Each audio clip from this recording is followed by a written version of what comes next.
Hello, everyone, and welcome back to X-Ranger. Before we begin, I thought it would be interesting if each of you could leave a comment indicating which part of the world you're joining us from. Also, don't forget to like and subscribe if you're enjoying the episodes. Now let's get comfortable, relax, and start our program. The forest has a way of playing tricks on your mind, especially when darkness falls. But what I encountered that night wasn't just my imagination running wild. It was something far more terrifying, something that shook me to my very core and made me question everything I thought I knew about the natural world. My name is Jack, and I've been a forest ranger for over a decade. I've seen my fair share of strange things in the woods, but nothing could have prepared me for what happened during that fateful night shift. It was a crisp autumn evening, the kind where the air feels sharp in your lungs and the scent of decaying leaves fills your nostrils. I'd just started my usual patrol, flashlight in hand, my boots crunching softly on the leaf-strewn path. The moon was barely a sliver in the sky, casting long shadows that seemed to dance and twist with each step I took. I'd been walking for about an hour when I first heard it, a sound that made me stop dead in my tracks. It was the unmistakable crack of branches breaking, somewhere off to my left in the dense undergrowth. Now, normally, I wouldn't think twice about such a noise. After all, the forest is full of life, especially at night. But this was different.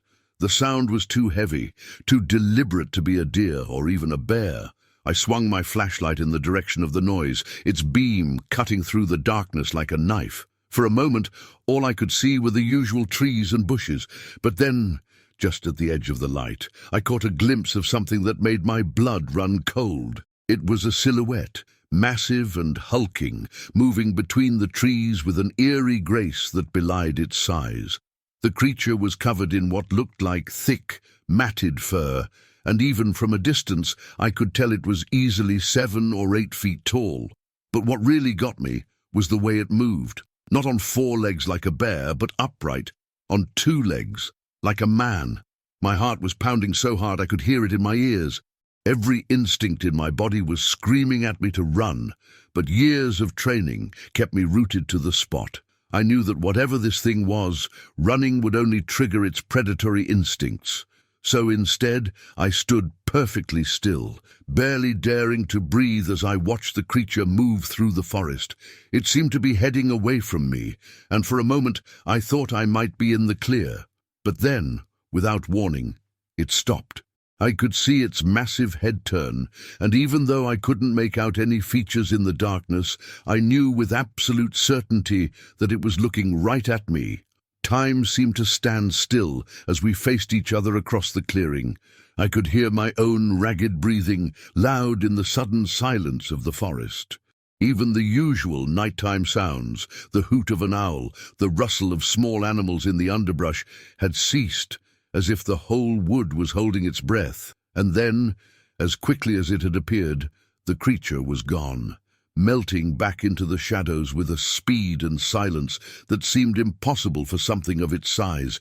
I stood there for what felt like hours, my flashlight beam darting from tree to tree, searching for any sign of the beast. But there was nothing. Finally, when my racing heart had slowed to a more normal rhythm, I decided to investigate. With shaking hands, I pulled out my radio to call for backup, but all I got was static. Of course, I thought bitterly, because that's how these things always go, right? Swallowing hard, I took a deep breath and stepped off the path, heading in the direction where I'd last seen the creature. The undergrowth was thick here, and I had to push my way through, wincing at every snap of a twig under my feet. Each sound seemed amplified in the eerie silence, and I couldn't shake the feeling that I was being watched. As I pushed through a particularly dense patch of bushes, my foot suddenly sank into something soft and yielding. I looked down, shining my flashlight at the ground, and felt my stomach lurch. There, perfectly preserved in a patch of mud, was a footprint, but not just any footprint. This was easily twice the size of my own boot, with clear impressions of massive toes and what looked like claw marks at the tips. I crouched down to examine it more closely, my mind racing. In all my years as a ranger, I'd never seen anything like this. It was too big to be a bear, and the shape was all wrong for any known wildlife in the area. As I stared at the print, trying to make sense of what I was seeing, a low, rumbling growl broke the silence. It came from directly behind me. I froze, every muscle in my body tensing. The sound was unlike anything I'd ever heard before. Not quite animal, not quite human, but something in between. It was deep and guttural, filled with a primal hunger that made my skin crawl. Slowly, so slowly it felt like I was moving through molasses, I began to turn around. My flashlight beam shook wildly as I moved, casting crazy shadows across the trees. And then, there it was. The creature stood no more than 10 feet away from me, its massive form blocking out the forest behind it. In the harsh glare of my flashlight, I could finally see it clearly, and the sight nearly stopped my heart. It was covered in thick, dark fur that seemed to absorb the light. Its body was powerfully built, with muscles rippling under its pelt as it breathed. But it was the face that truly terrified me. It was a twisted amalgamation of human and animal features, a broad, flattened nose, a mouth full of sharp teeth currently pulled back in a snarl, and eyes. God, those eyes. They glowed with an unnatural intelligence, boring into me with an intensity that left me paralyzed. For what felt like an eternity, we stared at each other. I could smell its hot, rank breath, could see the saliva dripping from its bared fangs. My mind was blank with terror, unable to process what I was seeing. This couldn't be real. It had to be a nightmare, some kind of stress-induced hallucination. Things like this didn't exist in the real world. And yet, here it was, as real and solid as the ground beneath my feet. The standoff might have lasted forever, if not for the sudden crackle of my radio, breaking the silence like a gunshot. The creature's ears flattened against its head at the noise, and it let out another bone-chilling growl. That sound snapped me out of my paralysis. Without conscious thought, I turned and ran, crashing through the underbrush with no regard for stealth or direction. All I knew was that I had to get away, had to put as much distance between myself and that thing as possible. I could hear it behind me, its heavy footfalls shaking the ground as it gave chase. Branches whipped at my face, roots seemed to reach up to trip me, but I didn't slow down. I couldn't. The sound of my pursuer was getting closer with each passing second, and I knew that if it caught me, I was as good as dead. Just when I thought my lungs would burst, when my legs felt like they were about to give out, I burst out of the tree line and onto the main road that cut through the forest. The sudden transition from soft earth to hard asphalt nearly sent me sprawling, but I managed to keep my feet. I turned, expecting to see the creature hot on my heels, but to my shock and relief, the forest behind me was empty. The beast had stopped at the edge of the trees, unwilling or unable to venture out onto the open road. For a moment, I thought I saw those glowing eyes watching me from the darkness between the trees, but then I blinked, and they were gone. I didn't stop running until I reached my truck, parked about a half-mile down the road. My hands were shaking so badly it took me 3 tries to get the key in the ignition. As soon as the engine roared to life, I peeled out of there, gravel spraying behind me. It wasn't until I was safely back at the ranger station, doors locked and lights blazing, that I allowed myself to break down. The events of the night kept replaying in my mind, each time seeming more unbelievable than the last. But I knew what I had seen. The image of that creature, so terrifyingly real and yet so impossible, was burned into my memory. In the days that followed, I led a team back to the site of my encounter. We found the footprint, still perfectly preserved in the mud. We also discovered long claw marks on several trees, far too high up to have been made by any known animal in the area. But of the creature itself, we found no further sign. I've been a ranger for a long time, and I've always prided myself on my rational, scientific approach to nature. But that night in the forest forced me to confront the possibility that there are things in this world that defy explanation, things that lurk in the shadows just beyond the reach of our understanding. I still patrol the forest, but never alone, and never at night. And sometimes, when the wind blows just right through the trees, I swear I can hear that low, rumbling growl, a reminder that in the vast wilderness, we are not always at the top of the food chain. The forest has its secrets, and some of them are better left undiscovered. But once you've seen what I've seen, you can never look at the woods the same way again. Because now you know that sometimes, when you're walking through the forest at night, something might just be walking behind you. Story 2. The forest was alive with secrets. As the sun dipped below the horizon, the trees whispered among themselves, casting long shadows that danced eerily on the forest floor. It was as if the woods were holding their breath, waiting for something to happen. I'd always felt a strange pull towards these secluded trails, a mix of curiosity and dread. Little did I know, this time, the forest had a story to tell, one that I would never forget. We had set out early that morning, a group of friends eager to conquer the remote trail that had earned its reputation as both breathtaking and treacherous. There was me, Jake, the self-proclaimed leader of our little expedition, Sarah, whose love for nature was only matched by her penchant for photography, Tom, whose bravado often got us into trouble, and Lily, the quiet observer, always taking in more than she let on. The trailhead was marked by a weathered wooden sign, barely legible, warning hikers of the challenging terrain ahead.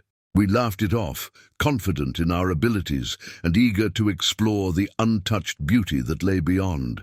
The first few miles were uneventful, filled with the usual banter and the click of Sarah's camera capturing the play of light through the canopy. As the day wore on, the trail grew narrower, the trees thicker, and the air heavier. The forest seemed to close in around us, the temperature dropping with each step deeper into its heart. It was an odd sensation, as though the woods were watching, waiting. We reached a clearing just as the sun began its descent, painting the sky in hues of orange and pink. It was the perfect spot to set up camp for the night. We pitched our tents, gathered around a small fire, and shared stories under the emerging stars. Laughter echoed through the trees, a stark contrast to the silence that pressed in from the darkness beyond our circle of light. As the fire died down, a chill settled over us. More than just the cold of the night, the forest was still, too still, and an unsettling feeling crept into my bones. I glanced at my friends, wondering if they felt it too, but their faces were relaxed, lulled by the warmth of the fire and the comfort of familiar company. It was Lily who first mentioned the footsteps, her voice barely a whisper. She asked if anyone else had heard them. We all fell silent, straining to listen. At first, there was nothing, just the crackling of the dying fire and the rustle of leaves in the breeze. Then, faintly, the sound reached us, a heavy, deliberate crunch of leaves and twigs, as if something was moving just beyond our sight. Tom, ever the skeptic, laughed it off, suggesting it was just a deer or some harmless creature. But the sound was too rhythmic, too purposeful. It circled our camp, moving with an intelligence that set my nerves on edge. We tried to peer into the darkness, but the firelight only served to deepen the shadows. The footsteps stopped as suddenly as they had begun, leaving an oppressive silence in their wake. We exchanged uneasy glances, the earlier camaraderie replaced by a shared sense of unease. Despite Tom's bravado, we decided to keep watch, taking turns through the night. My shift came in the early hours, the world cloaked in darkness and the cold biting through my layers. The forest was a wall of black, the trees standing like sentinels against the sky. I sat by the smouldering embers of the fire, my senses heightened, every rustle and creak magnified in the stillness. It was during my watch that I saw it, a shadow, larger than any man, moving between the trees.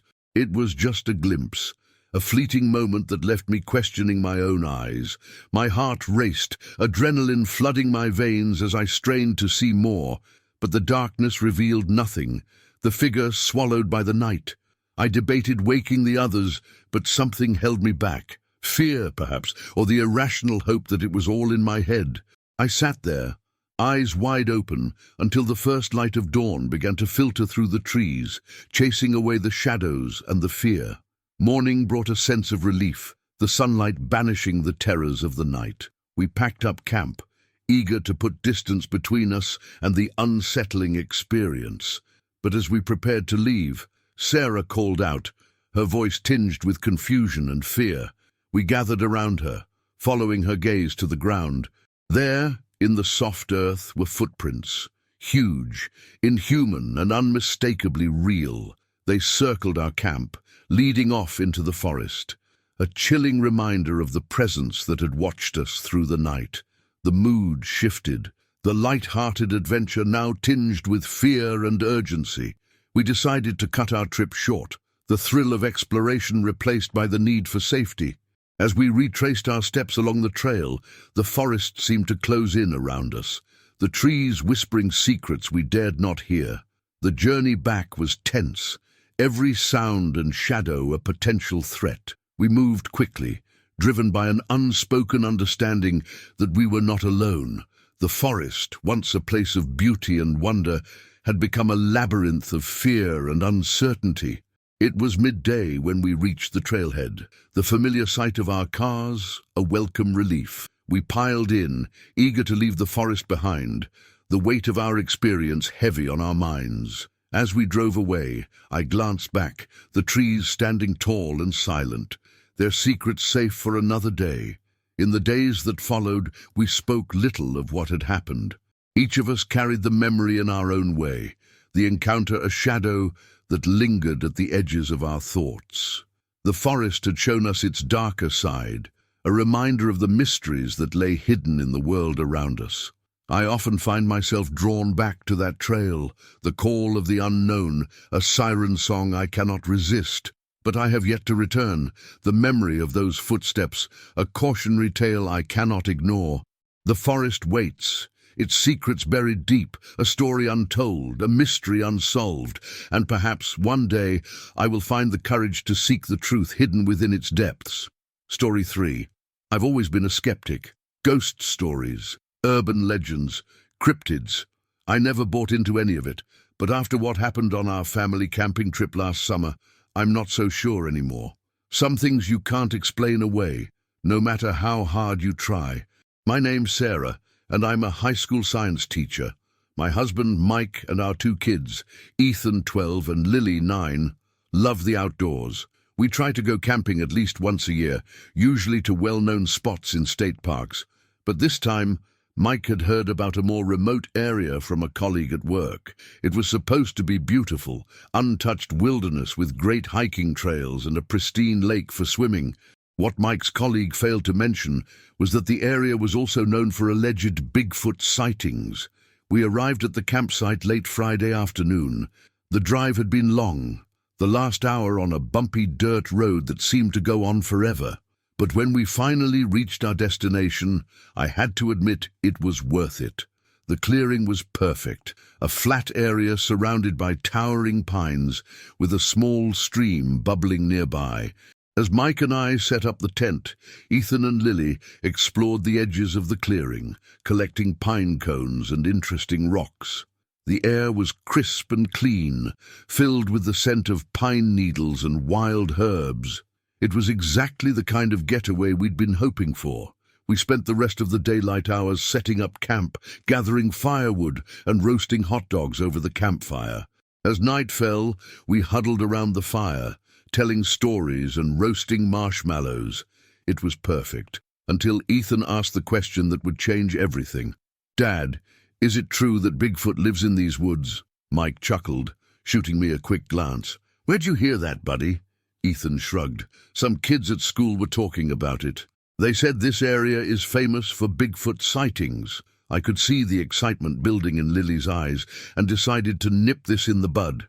"Ethan, Lily, Bigfoot isn't real. It's just a story people tell to make the woods seem more exciting." "But what if it is real, Mom?" Lily piped up. "What if we see it?" Mike ruffled her hair. "Tell you what, if we see Bigfoot, I'll buy you both that new video game system you've been asking for." That seemed to satisfy them, and soon after, we all turned in for the night. The tent was cozy, our sleeping bags arranged in a row. I drifted off to sleep, listening to the soft breathing of my family and the gentle rustle of wind through the trees. I'm not sure what time it was when I woke up. The fire had died down to embers, casting a faint red glow over the campsite. At first, I couldn't figure out what had disturbed me. Then I heard it, heavy footsteps, moving around outside the tent. My first thought was bear, and my heart began to race. I reached over to wake Mike, but before I could touch him, another sound froze me in place. It was a low, rumbling growl, unlike anything I'd ever heard before. Too deep for a wolf, too guttural for a bear. Mike stirred beside me, his eyes snapping open. He'd heard it too. We lay there, barely breathing, as the footsteps circled our tent. Whatever it was big. I could hear the crunch of pine cones and twigs under its weight. Ethan and Lily were still asleep, oblivious to the terror gripping their parents. Mike and I exchanged a look, silently agreeing not to wake them unless absolutely necessary. No need to frighten them if this was just some animal passing through, but deep down I knew this was no ordinary animal. The footsteps paused near the entrance of our tent. I could hear heavy breathing, could almost feel the presence of something massive standing just inches away from us. The fabric of the tent swayed slightly, as if something was sniffing at it. I squeezed my eyes shut, my entire body tense. "Please," I thought, "please just go away." As if in answer to my silent plea, the footsteps began to move again, this time heading away from our tent. I let out a breath I hadn't realized I'd been holding. Beside me, Mike did the same. We lay awake for what felt like hours, straining our ears for any further sounds. But the night had returned to its normal symphony of insect chirps and rustling leaves. Eventually, exhaustion won out, and we fell into a fitful sleep. The next morning dawned bright and clear, as if the terror of the night had been nothing but a bad dream. But the haunted look in Mike's eyes told me it had been all too real. While the kids were still asleep, we slipped out of the tent to investigate. What we found made my blood run cold. All around our campsite were footprints, huge footprints, easily twice the size of Mike's boots. They circled our tent, just as we'd heard during the night. But that wasn't the most disturbing part. Leading away from our campsite was a clear trail of these massive prints heading deeper into the forest. "Mike," I whispered, my voice shaking, "what do we do?" He ran a hand through his hair, his face pale. "We can't panic. For the kids' sake, we need to stay calm." I nodded, taking a deep breath. "Should we leave?" Mike looked torn. "If we pack up now, the kids will know something's wrong. They'll be scared. And if we stay—" He didn't have an answer for that. In the end, we decided to stay, at least for the day. We'd keep the kids close, be extra vigilant, and leave first thing in the morning. It wasn't a perfect plan, but it was the best we could come up with. When Ethan and Lily woke up, we did our best to act normal. We made breakfast, played some games, and even went for a short hike, though Mike and I were on high alert the entire time, jumping at every snapping twig or rustling bush. As evening approached, the tension began to build again.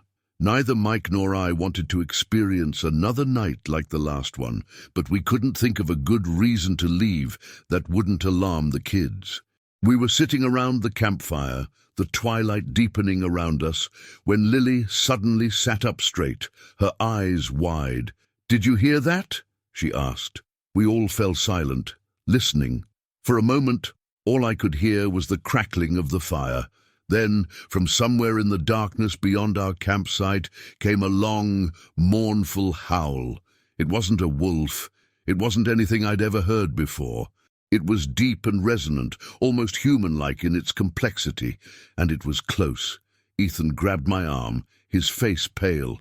"Mum, what was that?" Before I could answer, another howl answered the first, this one from the opposite direction.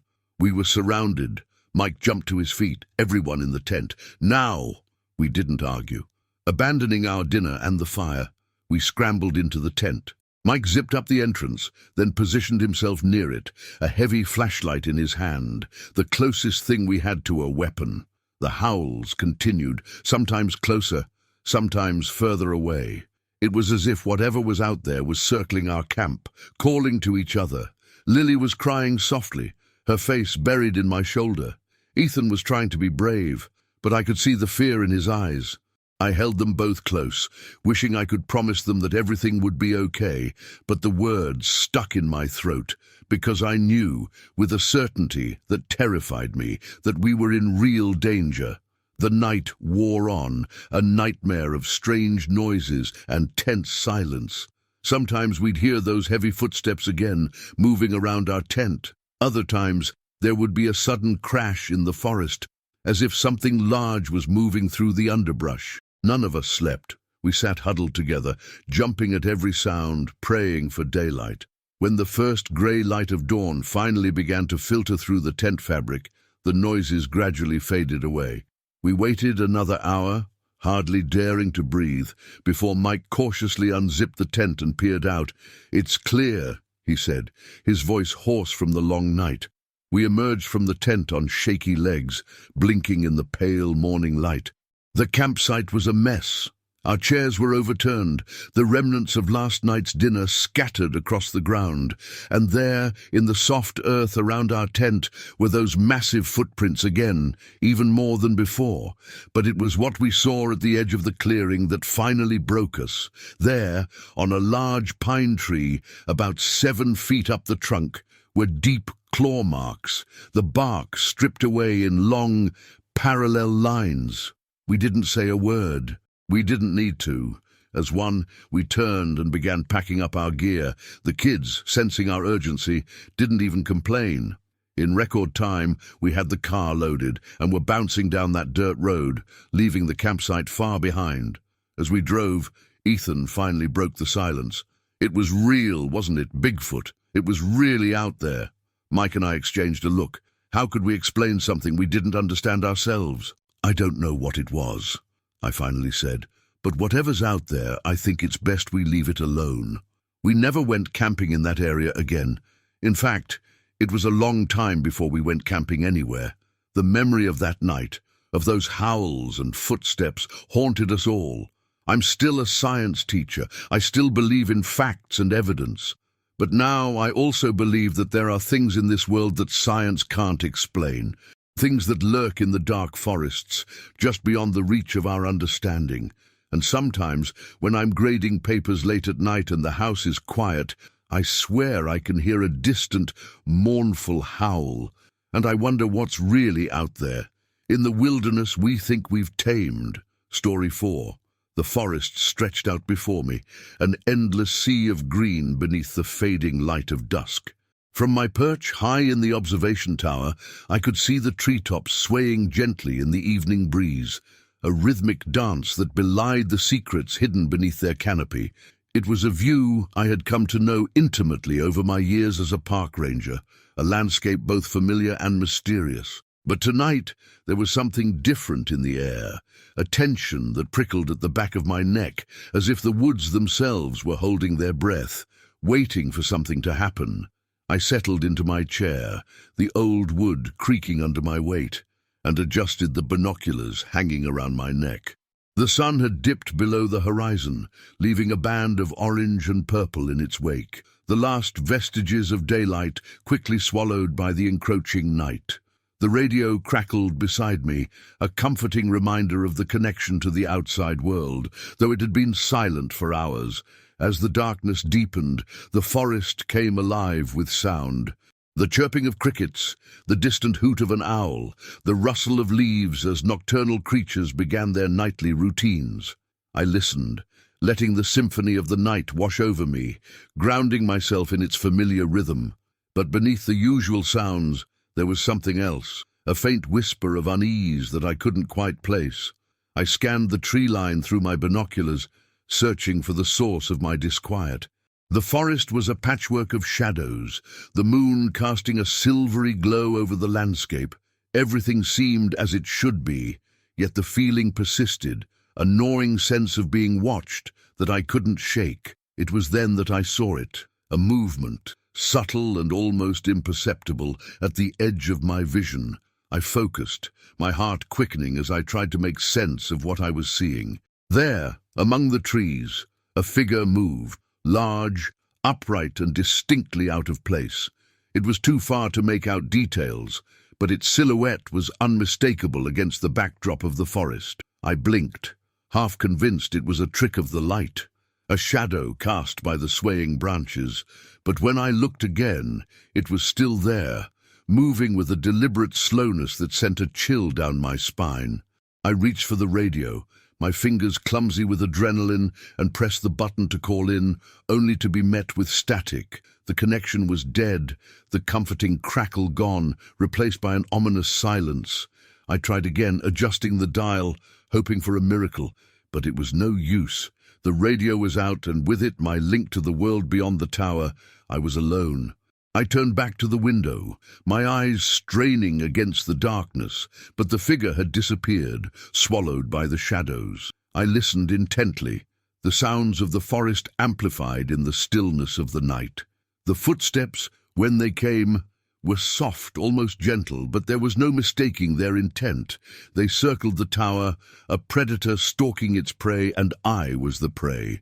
I felt a surge of fear, raw and visceral, my instincts screaming at me to run, to hide, to do anything but stay where I was. But there was nowhere to go, no safe haven in this isolated outpost. The tower was my sanctuary and my prison, a fragile barrier between me and whatever lurked outside. I grabbed the flashlight from the desk, its beam cutting through the darkness as I swept it across the clearing below.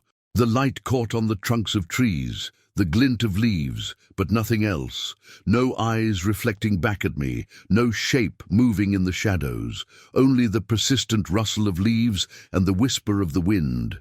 The footsteps stopped, replaced by a silence so profound it was almost deafening.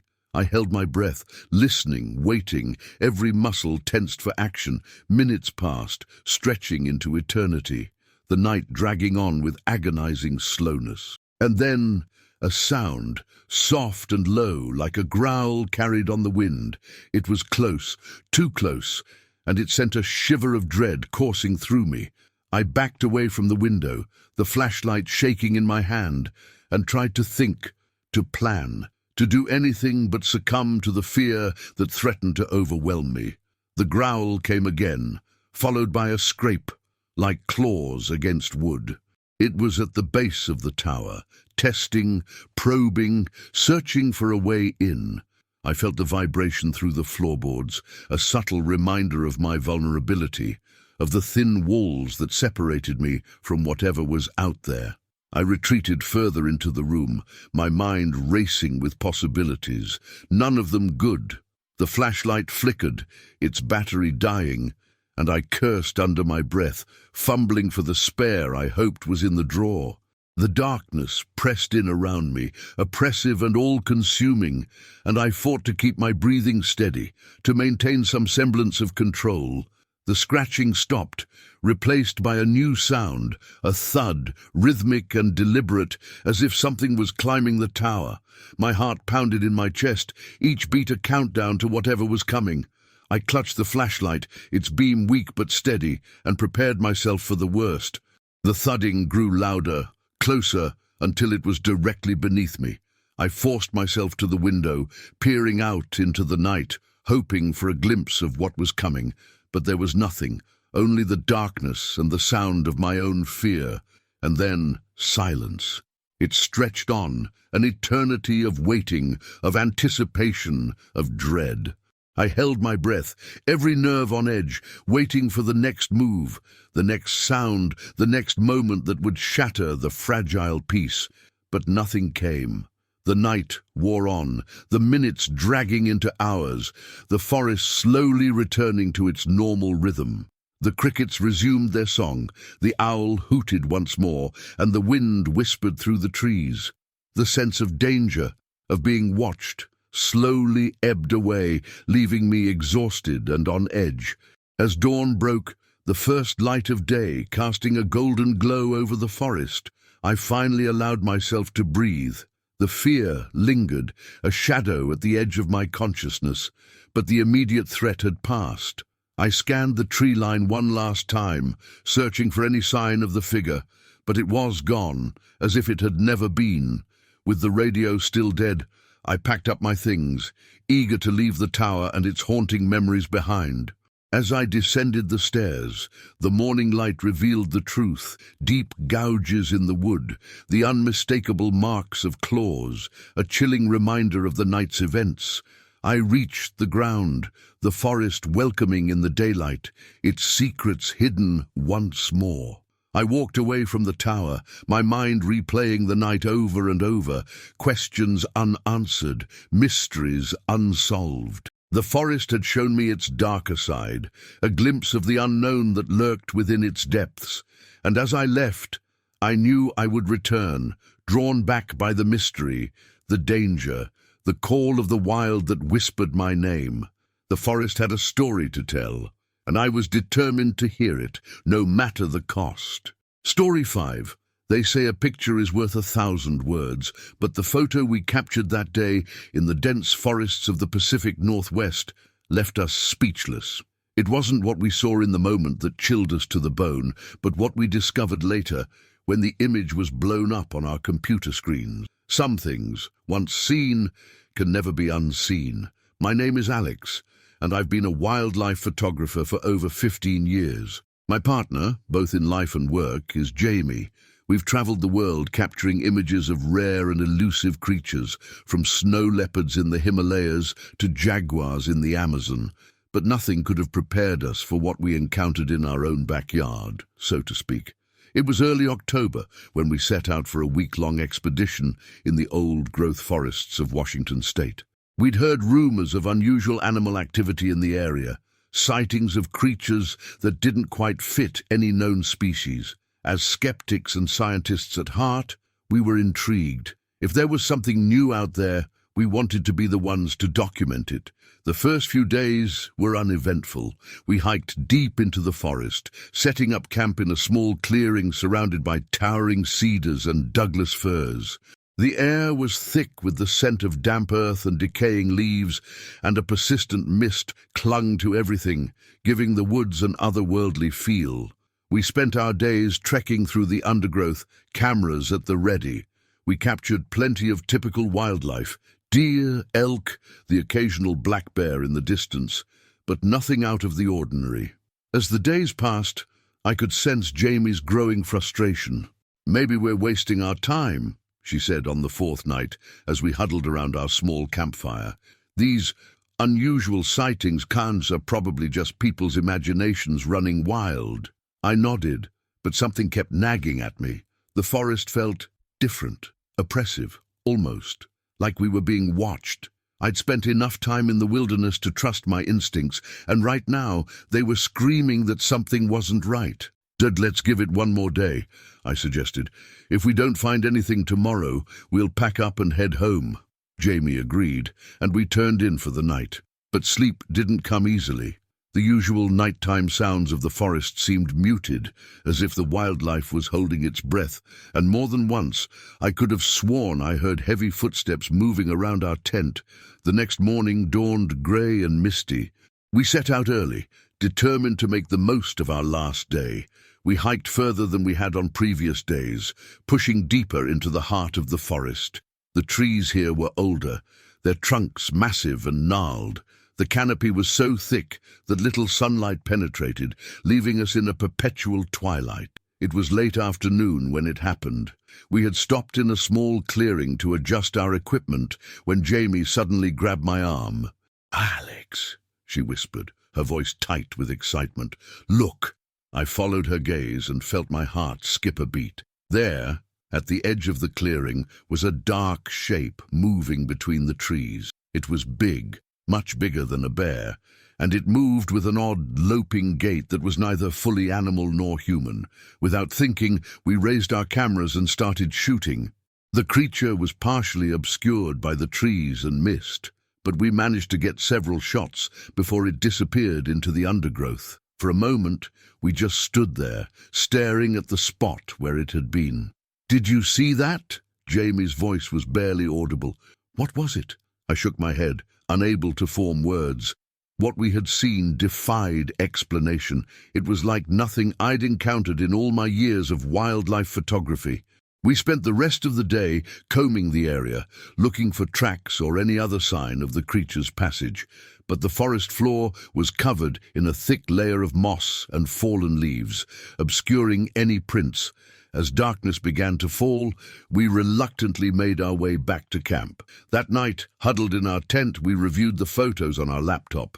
Most were too blurry or dark to make out much detail, but there was one, a single frame, that made our blood run cold. The creature was partially visible, emerging from behind a massive tree trunk. Its body was covered in thick, dark fur, but it was the face that caught our attention. It was turned towards the camera, and even through the blur and shadows, we could make out features that were disturbingly human-like. "This can't be real," Jamie whispered, her face pale in the glow of the laptop screen. But it was real. We had both seen it, and now we had photographic evidence. We barely slept that night, jumping at every sound outside our tent. The feeling of being watched was stronger than ever, and more than once I heard those heavy footsteps circling our campsite. At first light, we packed up and headed out of the forest. The hike back to our car was tense, both of us constantly scanning the trees around us. More than once, I caught glimpses of movement in my peripheral vision, but when I turned to look, there was nothing there. It wasn't until we were safely back in civilization, holed up in a small motel room, that we really examined our discovery. We spent hours poring over the photos, enhancing and analyzing every detail. The more we looked, the more unsettling the image became. The creature's eyes, barely visible in the shadows, seemed to gleam with an unnatural intelligence.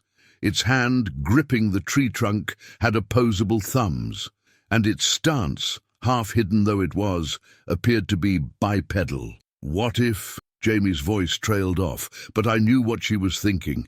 What if this was the missing link, the elusive evidence of a species bridging the gap between apes and humans? Or what if it was something else entirely? Something that had evolved alongside us, hidden in the depths of the forests.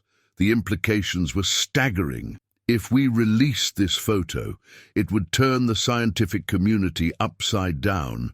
It could make our careers or destroy them if we were labeled as hoaxers. But there was something else, a feeling I couldn't shake, a sense that maybe this creature, whatever it was, had remained hidden for a reason, that perhaps there were things in this world that weren't meant to be discovered. We debated for days about what to do.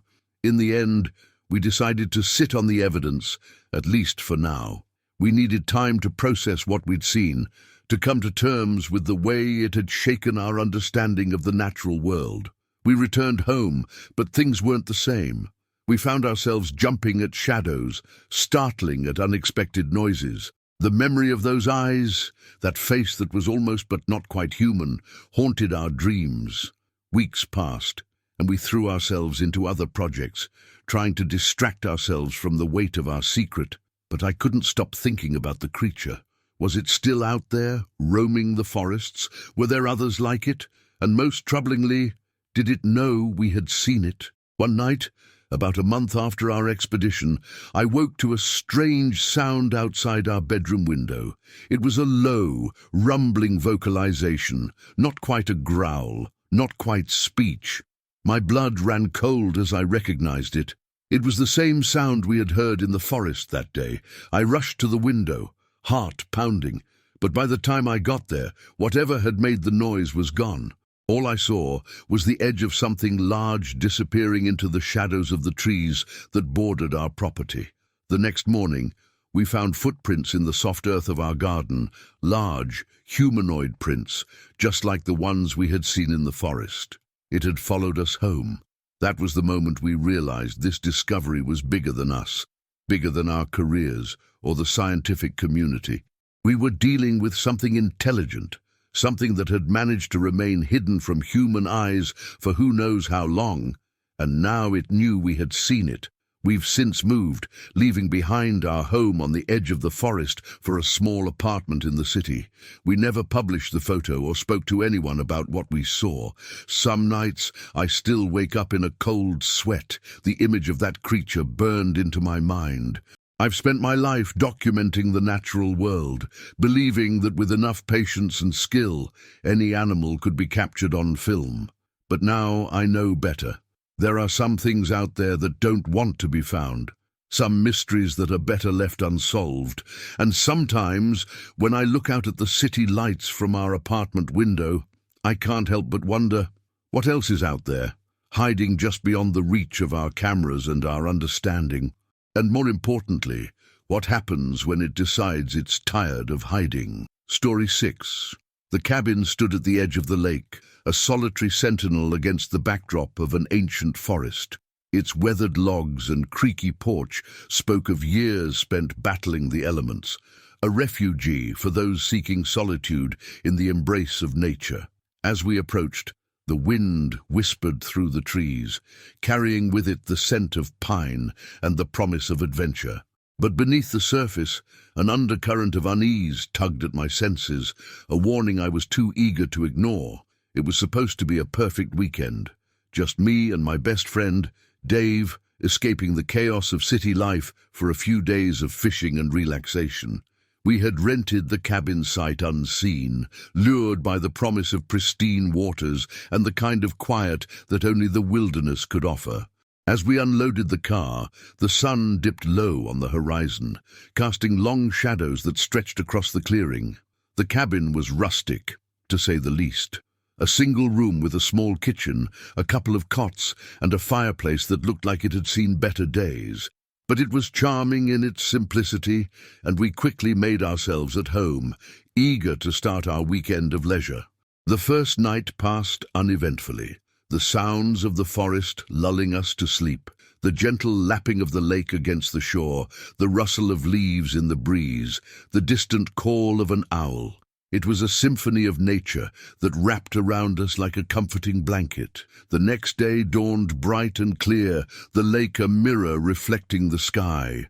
We spent the morning fishing, the hours slipping away as we cast our lines and swapped stories, the kind of easy camaraderie that came naturally after years of friendship. By afternoon, the sun was high, and our cooler was filled with enough fish to guarantee a feast. As evening approached, the wind picked up, a chill settling over the lake. We retreated to the cabin, lighting a fire and preparing our catch for dinner. The warmth of the flames chased away the cold, and we settled in for a night of good food and even better company. It was later, as the fire burned low and the shadows deepened, that the first sign of trouble appeared. A sound, faint at first, like the crack of a branch underfoot. We paused, listening, but the noise was gone, swallowed by the night. Dave shrugged it off, attributing it to the natural chorus of the woods, but I couldn't shake the feeling that we weren't alone. We turned in for the night, the fire reduced to glowing embers. I lay in my cot, staring at the ceiling, the creaks and groans of the old cabin amplified in the silence. Sleep came fitfully, my dreams filled with shadows and whispers, a sense of being watched that left me restless. I awoke to a noise outside, something scraping against the cabin wall. My heart pounded in my chest as I listened, the sound rhythmic and deliberate. I glanced over at Dave, but he was still asleep, his breathing deep and even. I debated waking him, but something held me back, a primal instinct urging me to stay silent. The scraping continued, moving along the wall, pausing by the window. I held my breath, straining to hear, every nerve on edge. And then it stopped, replaced by a low growl that sent a shiver down my spine. It was close, too close, and I felt a surge of fear, raw and visceral. I lay there, frozen, until the first light of dawn began to filter through the window, chasing away the shadows and the fear. The sounds of the forest returned, the normal morning chorus a stark contrast to the terror of the night. I got up, careful not to wake Dave, and stepped outside, the cold air biting at my skin.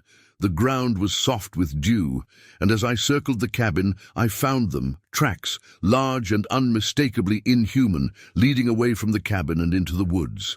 My heart raced as I followed them, the prints deep and clear in the earth. They led to the edge of the lake, disappearing into the water, leaving me with more questions than answers. I returned to the cabin, my mind racing, 1,000 scenarios playing out in my head. Dave was up by then, brewing coffee and oblivious to the events of the night. I debated telling him, but the tracks spoke for themselves, a tangible proof that something had been out there. We spent the day on edge, the joy of the weekend overshadowed by the mystery of the night before. We fished in silence, the tranquility of the lake a stark contrast to the turmoil in my mind. As evening approached, the wind picked up once more, the chill returning with a vengeance. That night, we bolted the door and stoked the fire, determined to keep whatever was out there at bay. But as the hours passed, the unease returned, a tension that thrummed just beneath the surface. The scraping began again, the sound unmistakable in the quiet of the cabin. This time, Dave heard it too. We exchanged a glance, a silent understanding passing between us. We grabbed the flashlight and cautiously approached the window, peering out into the darkness. The beam of light cut through the night, illuminating the clearing beyond. And there it was, a figure, massive and covered in fur, standing at the edge of the trees. It watched us, its eyes reflecting the light, a primal intelligence evident in its gaze. We stood frozen, the reality of the situation crashing down around us. The creature turned and disappeared into the woods, leaving us shaken and uncertain. We spent the rest of the night in silence, the fire our only comfort against the unknown. When morning came, we packed up, eager to leave the cabin and its mysteries behind. As we drove away, the forest stood silent, its secrets hidden once more. The weekend that was meant to be a retreat had become something else entirely, a reminder of the unknown that lurked just beyond the edge of civilization. And though we left the cabin behind, the memory of that night stayed with us, a story to tell, a mystery unsolved. The forest had shown us its darker side, a glimpse into a world we barely understood. And as we returned to the safety of the city, I wondered if I would ever be able to look at the woods the same way again. Story 7. I've been a hunter all my life, but nothing could have prepared me for the day I became the prey. It was supposed to be a routine hunting trip, just me and the wilderness. Instead, it turned into a nightmare that still haunts me to this day. My name is Jake, and I've been hunting in the mountains of Montana since I was old enough to hold a rifle. I know these woods like the back of my hand, or at least I thought I did, but nature has a way of reminding us that we're not as in control as we think we are. It was late November, the air crisp with the promise of the first snow. I'd set out alone, as I often did, planning to bag a deer before the season ended. The forest was quiet, the kind of stillness that settles in just before winter takes hold. My breath came out in small clouds as I made my way up the mountain, following a set of tracks I'd spotted near my campsite. The tracks were odd, larger than any deer I'd ever seen, and with a gait that seemed off somehow. But I was too caught up in the thrill of the hunt to really think about it. I just knew this was going to be a trophy kill, something to brag about back in town. As I climbed higher, the forest around me changed. The trees grew older, their trunks gnarled and twisted, the underbrush thinned out, replaced by a thick carpet of dead leaves and pine needles that muffled my footsteps. It was eerily quiet up here, no birds singing, no small animals scurrying about, just the sound of my own breathing and the occasional creak of a branch in the wind. I'd been following the tracks for hours when I came across a small clearing. In the center was a large, flat rock, and scattered around it were bones, lots of bones. At first, I thought I'd stumbled upon the kill site of a bear or mountain lion, but as I got closer, my blood ran cold. These weren't animal bones. They were too big, too human. My first instinct was to turn and run, to get as far away from this place as possible, but something caught my eye. Near the edge of the clearing was the entrance to a cave, half hidden by a tangle of vines and brush, and leading into that cave was a set of tracks, the same ones I'd been following all day. I stood there for what felt like hours, my heart pounding in my chest, every instinct screaming at me to leave. But curiosity, that damned human trait that's probably gotten more people killed than anything else, got the better of me. I had to know what was in that cave. Slowly, carefully, I made my way towards the entrance. The smell hit me first, a rank, musky odor that made my eyes water. It was like nothing I'd ever encountered before. Not quite animal, not quite... Well, I didn't want to think about what else it could be. I clicked on my flashlight, its beam cutting through the darkness of the cave. The floor was littered with more bones, some old and brittle, others disturbingly fresh. On the walls were deep gouges, like something had been sharpening massive claws, and everywhere that strange, musky smell. I was about to turn back when I heard it, a low, rumbling growl coming from the depths of the cave. It was a sound that didn't belong to any animal I knew, a sound that sent a primal fear coursing through my veins. I backed away slowly, my eyes never leaving the darkness ahead of me. But in my haste, I stumbled over a pile of bones. My flashlight clattered to the ground, its beam spinning wildly before going out, plunging me into total darkness. For a moment, everything was silent. Then I heard it, the sound of something large moving in the darkness, coming towards me, heavy footsteps, the scrape of claws on stone, and that smell, growing stronger by the second. I turned and ran, blind in the darkness, my hands outstretched to feel my way along the cave wall. Behind me, I could hear the creature giving chase, its growls echoing off the cave walls. I've never run so fast in my life, pure terror driving me forward. I burst out of the cave into the fading daylight, not daring to look back. I ran through the forest, branches whipping at my face, roots seeming to reach up to trip me, but I didn't slow down. I couldn't. The sound of pursuit was always just behind me, urging me on. I don't know how long I ran. It could have been minutes or hours. All I know is that by the time I reached my campsite, the sun had set and the forest was plunged into darkness. I grabbed my gear and kept going, not stopping until I reached my truck, parked miles away at the trailhead. As I fumbled with my keys, I finally dared to look back. There, at the edge of the forest, I saw a pair of eyes reflecting the light of my headlamps. They were too high off the ground to be a bear or a mountain lion, and they gleamed with an intelligence that sent shivers down my spine. For a moment, we stared at each other across the parking lot. Then, as silently as it had appeared, the creature melted back into the darkness of the forest. I drove home in a daze, my mind struggling to process what had happened. I told myself it was just a bear, that the stress and fear had made me imagine things. But deep down, I knew that wasn't true. What I had encountered in those woods was something else entirely, something that shouldn't exist. For weeks after, I couldn't sleep. Every time I closed my eyes, I saw those gleaming eyes in the darkness, heard that unearthly growl. I jumped at every shadow, startled at every unexpected noise. My wife thought I was losing my mind, and honestly, there were times I thought the same. I tried to forget about it, to chalk it up to an overactive imagination. But then the reports started coming in. Hikers going missing in the area where I'd been hunting. Strange tracks found in the snow, livestock being killed in ways that baffled local ranchers. I knew I had to go back, not to hunt this time, but to find answers, to prove to myself that I wasn't crazy, that what I had seen was real. It took me months to work up the courage, but finally, as spring was giving way to summer, I returned to the mountains. I hiked back to where I'd found the cave, my heart pounding with each step. The clearing looked different in the bright sunlight of summer, less ominous somehow, but the bones were still there, bleached white by the sun and rain. The cave entrance was just as I remembered it, dark and foreboding.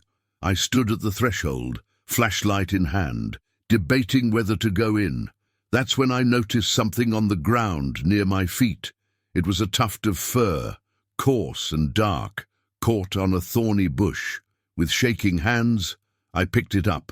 It was like nothing I'd ever seen before, too coarse for a bear, too long for a mountain lion. And there was that smell again, that musky odor that had filled the cave. I spent the rest of the day searching the area, looking for more evidence. I found tracks, similar to the ones I'd followed that fateful day, but larger, deeper.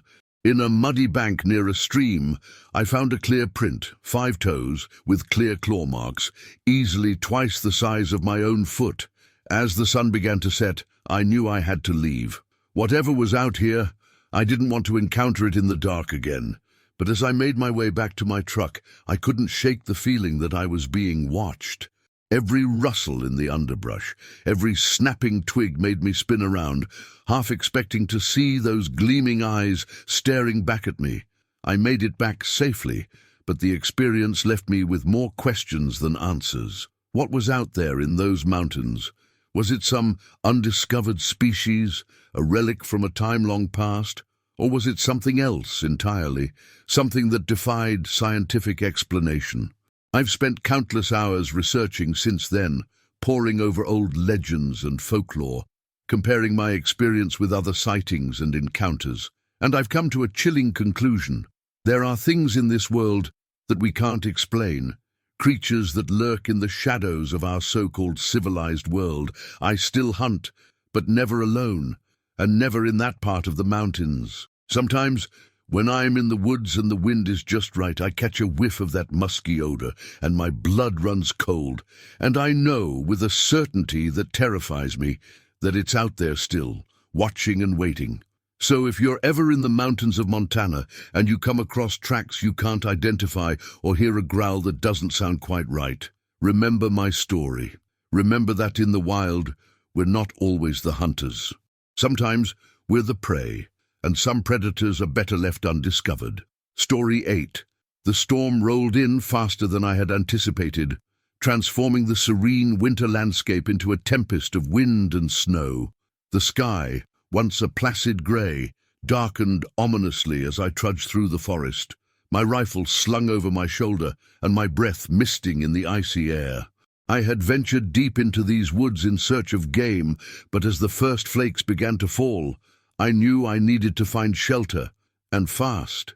The only refuge was a cave I'd stumbled upon earlier, half hidden by a thicket of pines, and it was there I made my way with hurried steps. Reaching the cave, I ducked inside just as the storm unleashed its fury. The wind howled outside, driving snow against the rocky entrance and obscuring the world beyond. Inside, the cave was dark and cold, the air heavy with the earthy scent of damp stone. I set my pack down, grateful for the temporary sanctuary, and took stock of my surroundings. The cave was deeper than I had initially thought, the back lost in shadow. I fished a flashlight from my pack and clicked it on, the beam cutting through the darkness to reveal a space that seemed untouched by time. The floor was littered with leaves and debris, and a few small bones lay scattered near the entrance, remnants of some animal's meal, perhaps. As I settled in, I couldn't shake the feeling that the cave was more than it seemed. There was a presence here, a weight in the air that pressed in around me, as if the very walls were watching. I shook off the sensation, attributing it to the storm and the isolation, and set about making myself comfortable for the night. The wind outside was relentless, the sound of it like a living thing, a beast prowling the forest. I built a small fire, the flickering flames casting dancing shadows on the walls, and warmed my hands, grateful for the heat. The storm showed no sign of abating, and I resigned myself to a long night. As the hours passed, the cave grew colder, the fire struggling to hold back the chill. I wrapped myself in my coat, listening to the storm and the occasional crackle of the fire. It was then that I heard it, a sound that didn't belong, a low, guttural growl echoing from the depths of the cave. I froze, my heart pounding in my chest, and strained to listen. The growl came again, closer this time, a rumble that reverberated through the stone. I grabbed my flashlight. the beam shaking as I pointed it toward the back of the cave. The light revealed nothing but darkness and the rough texture of the rock. I took a deep breath, trying to calm the rising tide of fear, and told myself it was the wind, a trick of acoustics in the confined space. But the growl came again, unmistakable and undeniably real. I stood, my back to the fire, and edged toward the entrance, my rifle in hand. The storm was still raging outside, the snow a swirling curtain that blocked any hope of escape. I was trapped, caught between the fury of nature and whatever lurked in the shadows behind me. The growl became a snarl, a sound filled with menace and intent. I swung the flashlight around, the beam catching a glint of eyes deep in the cave. They reflected the light, two pinpricks of malevolent intelligence that watched me from the darkness. I backed away slowly, my mind racing, every instinct screaming at me to run. But there was nowhere to go, no safety to be found in the storm outside. The creature in the cave was my only company, and its presence filled the space with a tension that was almost palpable. The fire flickered, casting the cave in an eerie light, the shadows dancing like specters on the walls. I kept the flashlight trained on the eyes, unwilling to look away, afraid of what might happen if I did. The creature watched, silent now, its growl replaced by a heavy, rhythmic breathing that echoed in the confined space. I tried to think, to plan, to find some way out of this nightmare, but the storm outside was unrelenting, the wind a constant roar that drowned out rational thought. I was alone, isolated in a world of snow and stone, with only the creature for company. Time passed in a blur, the minutes stretching into hours, the storm showing no sign of abating. The creature remained in the shadows, a constant presence that refused to be ignored. I could feel its gaze, a weight that pressed down on me, a reminder of the danger that lurked just beyond the edge of the firelight. As the night wore on, exhaustion set in, my body heavy with fatigue and fear. I fought to stay awake, to keep the flashlight steady, but sleep tugged at the edges of my consciousness, a siren song I couldn't resist. My eyes drooped, the world fading to black, and I slipped into a restless slumber. I awoke with a start, the fire reduced to glowing embers, the cave shrouded in darkness. The storm had passed, the wind a distant memory, leaving a silence that was almost oppressive. I sat up, my heart racing, the events of the night flooding back with brutal clarity. The flashlight was dead, the batteries drained, and I was left in the gloom, the only light the faint glow of the dying fire. I listened, my senses heightened, but the cave was silent, the creature gone. I was alone, truly alone. The weight of the night lifted, but the memory of it lingering like a shadow. I gathered my things, eager to leave the cave and its mysteries behind. The world outside was transformed, the storm's fury replaced by a pristine blanket of snow that glistened in the early morning light. I stepped into the cold, the air crisp and clean, and began the long trek back through the forest. As I walked, the events of the night replayed in my mind, a mystery unsolved, a story untold. The creature in the cave was a reminder of the unknown that lurked just beyond the edge of understanding, a glimpse into a world I barely comprehended. And though I left the cave behind, its presence stayed with me, a shadow at the edge of my thoughts, a reminder of the night I spent in the company of the unknown. The forest had shown me its darker side, a world of secrets and shadows, and I knew I would never see it the same way again. Story 9. I've been on countless search and rescue missions, but none have haunted me like the one in the Cascade Mountains last fall.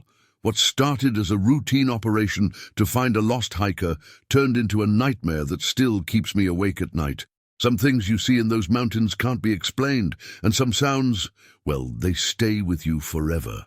My name is Mike Callahan, and I've been with the mountain rescue team for over a decade. I thought I'd seen it all, from unfortunate accidents to miraculous survivals, but nothing could have prepared me for what we encountered on that crisp October evening. The call came in around 6 p.m. A solo hiker, Tom Reeves, hadn't returned from his day trek. His wife reported him missing when he failed to check in by their agreed time. It wasn't unusual. We get calls like this every few weeks during hiking season. Most of the time, it's just someone who lost track of time or took a wrong turn. But something about this call felt different from the start. Our team of 6 gathered quickly, gearing up with our usual equipment: first aid kits, ropes, GPS devices, and powerful flashlights. The sun was already setting as we drove up to the trailhead where Tom had parked his car. The autumn air was crisp, carrying the scent of pine and decaying leaves. As we stepped out of our vehicles, an eerie silence enveloped us. No chirping birds, no rustling small animals, just an oppressive quiet that seemed to swallow every sound.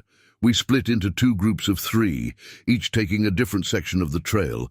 I led my team, Sarah, our medical expert, and Jake, our navigation specialist, up the eastern path. The beam of our flashlights cut through the growing darkness, casting long shadows that seemed to move of their own accord. For the first hour, everything seemed normal. We called out Tom's name at regular intervals, our voices echoing through the trees. The only response was our own calls bouncing back at us. As we climbed higher, the trail became steeper and more treacherous. Loose rocks skittered under our boots, and gnarled roots threatened to trip us at every step. It was nearing 9 p.m. when we found the first sign that something was wrong. In a small clearing just off the main trail, we came across Tom's backpack. It was torn open, its contents strewn across the forest floor. A chill ran down my spine as I examined the damage. The rips in the fabric weren't consistent with animal claws or teeth. They looked almost deliberate. "Mike!" Sarah called, her voice tight with tension. "You need to see this." She was crouched near the edge of the clearing, her flashlight illuminating something on the ground. As I approached, my heart sank. There, pressed into a patch of soft earth, was a footprint, but not just any footprint. This was massive, easily twice the size of my own boot, with clear impressions of toes and a shape that was disturbingly human-like. Jake joined us, his face pale in the harsh light of our lamps. "What the hell made that?" he whispered. I shook my head, unable to form a response. In all my years in these mountains, I'd never seen anything like it. We radioed the other team, updating them on our find and our location. They were about 2 miles south of us, having found no signs of Tom or anything unusual. We agreed to continue our separate searches, with plans to rendezvous at base camp in 2 hours if we found nothing more. As we pressed on, the forest seemed to close in around us. The trees grew denser, their branches intertwining overhead to block out what little moonlight penetrated the clouds. The silence that had unnerved us earlier was now broken by strange noises, cracking branches, rustling leaves, and occasionally something that sounded unsettlingly like heavy footsteps, always just out of sight. We had been hiking for another hour when we heard it. A howl that cut through the night air like a knife. It was unlike anything I'd ever heard before. Not a wolf, not a coyote, not any animal I could identify. It was deep and resonant, almost human in its complexity, but with a primal edge that sent shivers down my spine. Sarah grabbed my arm, her fingers digging into my jacket. "Mike," she whispered, her voice shaking. "What was that?" Before I could answer, another howl responded from the opposite direction, then another and another. The sounds seemed to be coming from all around us, as if we were surrounded. "Do we need to move?" I said, trying to keep my voice steady. "Now!" We picked up our pace, no longer calling out for Tom. Every instinct in my body was screaming at me to run, but I knew that panicking would only make things worse. We had to stay calm, stay together, and find our way back to the base camp. The howls continued, sometimes closer, sometimes further away. It was as if whatever was making those sounds was circling us, calling to each other. The forest around us came alive with movement, branches snapping, undergrowth rustling. More than once, I caught glimpses of large, dark shapes moving between the trees, always just at the edge of our flashlight beams. We were nearly running now, our breath coming in ragged gasps. The trail had all but disappeared, and we were relying on Jake's GPS to guide us back towards the trailhead. Suddenly, Sarah let out a scream. She had tripped over something in the darkness, falling hard onto the forest floor. As Jake helped her up, I swung my flashlight to see what had caused her fall. The beam of light fell on a crumpled form lying half hidden under a bush. It was Tom. He was alive, but barely. His clothes were torn, his body covered in cuts and bruises, but it was his eyes that truly terrified me. They were wide open, staring blankly into the darkness, filled with a terror beyond anything I'd ever seen. We worked quickly to assess his injuries and prepare him for transport. All the while, those howls continued, growing closer with each passing minute. Tom was delirious, muttering incoherently about eyes in the dark and not human, not animal. Just as we were about to lift Tom onto the portable stretcher, a particularly loud howl split the air. It was close, too close, and then, at the edge of our flashlight beams, we saw them, eyes, dozens of glowing eyes, reflecting the light back at us. They were surrounding us, watching from just beyond the veil of darkness. For a moment, we all froze, caught in a tableau of terror. Then one of the shapes moved, stepping forward into the light. What I saw in that moment defies explanation. It was tall, easily 7 or 8 feet, covered in dark, matted fur. But its face was a nightmarish blend of human and animal features, with eyes that gleamed with an unnatural intelligence. I don't remember much of what happened next. Somehow, running on pure adrenaline and fear, we managed to lift Tom and flee. We ran through the forest, branches whipping at our faces, roots threatening to trip us at every step. All around us, we could hear heavy footsteps and those terrible howls. By some miracle, we made it back to the base camp. The other team was already there, their faces pale and drawn. They too had heard the howls, had seen things moving in the darkness that defied explanation. We got Tom to the hospital, where he spent weeks recovering from his physical injuries. But the psychological trauma, that's something I don't think he'll ever fully recover from. None of us will. In the days that followed, we scoured the area where we had found Tom, but we found no traces of the creatures we had seen. No footprints, no fur, nothing. It was as if they had vanished into thin air. The official report lists Tom as having been attacked by an unidentified animal, possibly a bear. But those of us who were there that night, we know the truth. There's something out there in those mountains, something that defies our understanding of the natural world. I still work search and rescue, but I've never gone back to that particular area of the Cascades. Some nights, when the wind blows just right, I swear I can hear those howls again, calling from the darkness. And I wonder, with a chill running down my spine, what's really out there in the wilderness we think we know so well? The mountains hold many secrets, and some of them are better left undiscovered. But once you've heard that howl in the night, once you've seen those eyes gleaming in the darkness, you can never forget. You can never unknow that there are things in this world that exist beyond the edges of our maps and the limits of our understanding. And sometimes, on the darkest nights, those things come looking for us. Story 10. The lake was a mirror, reflecting the bruised colors of the dusk sky as we set up camp on its quiet shore.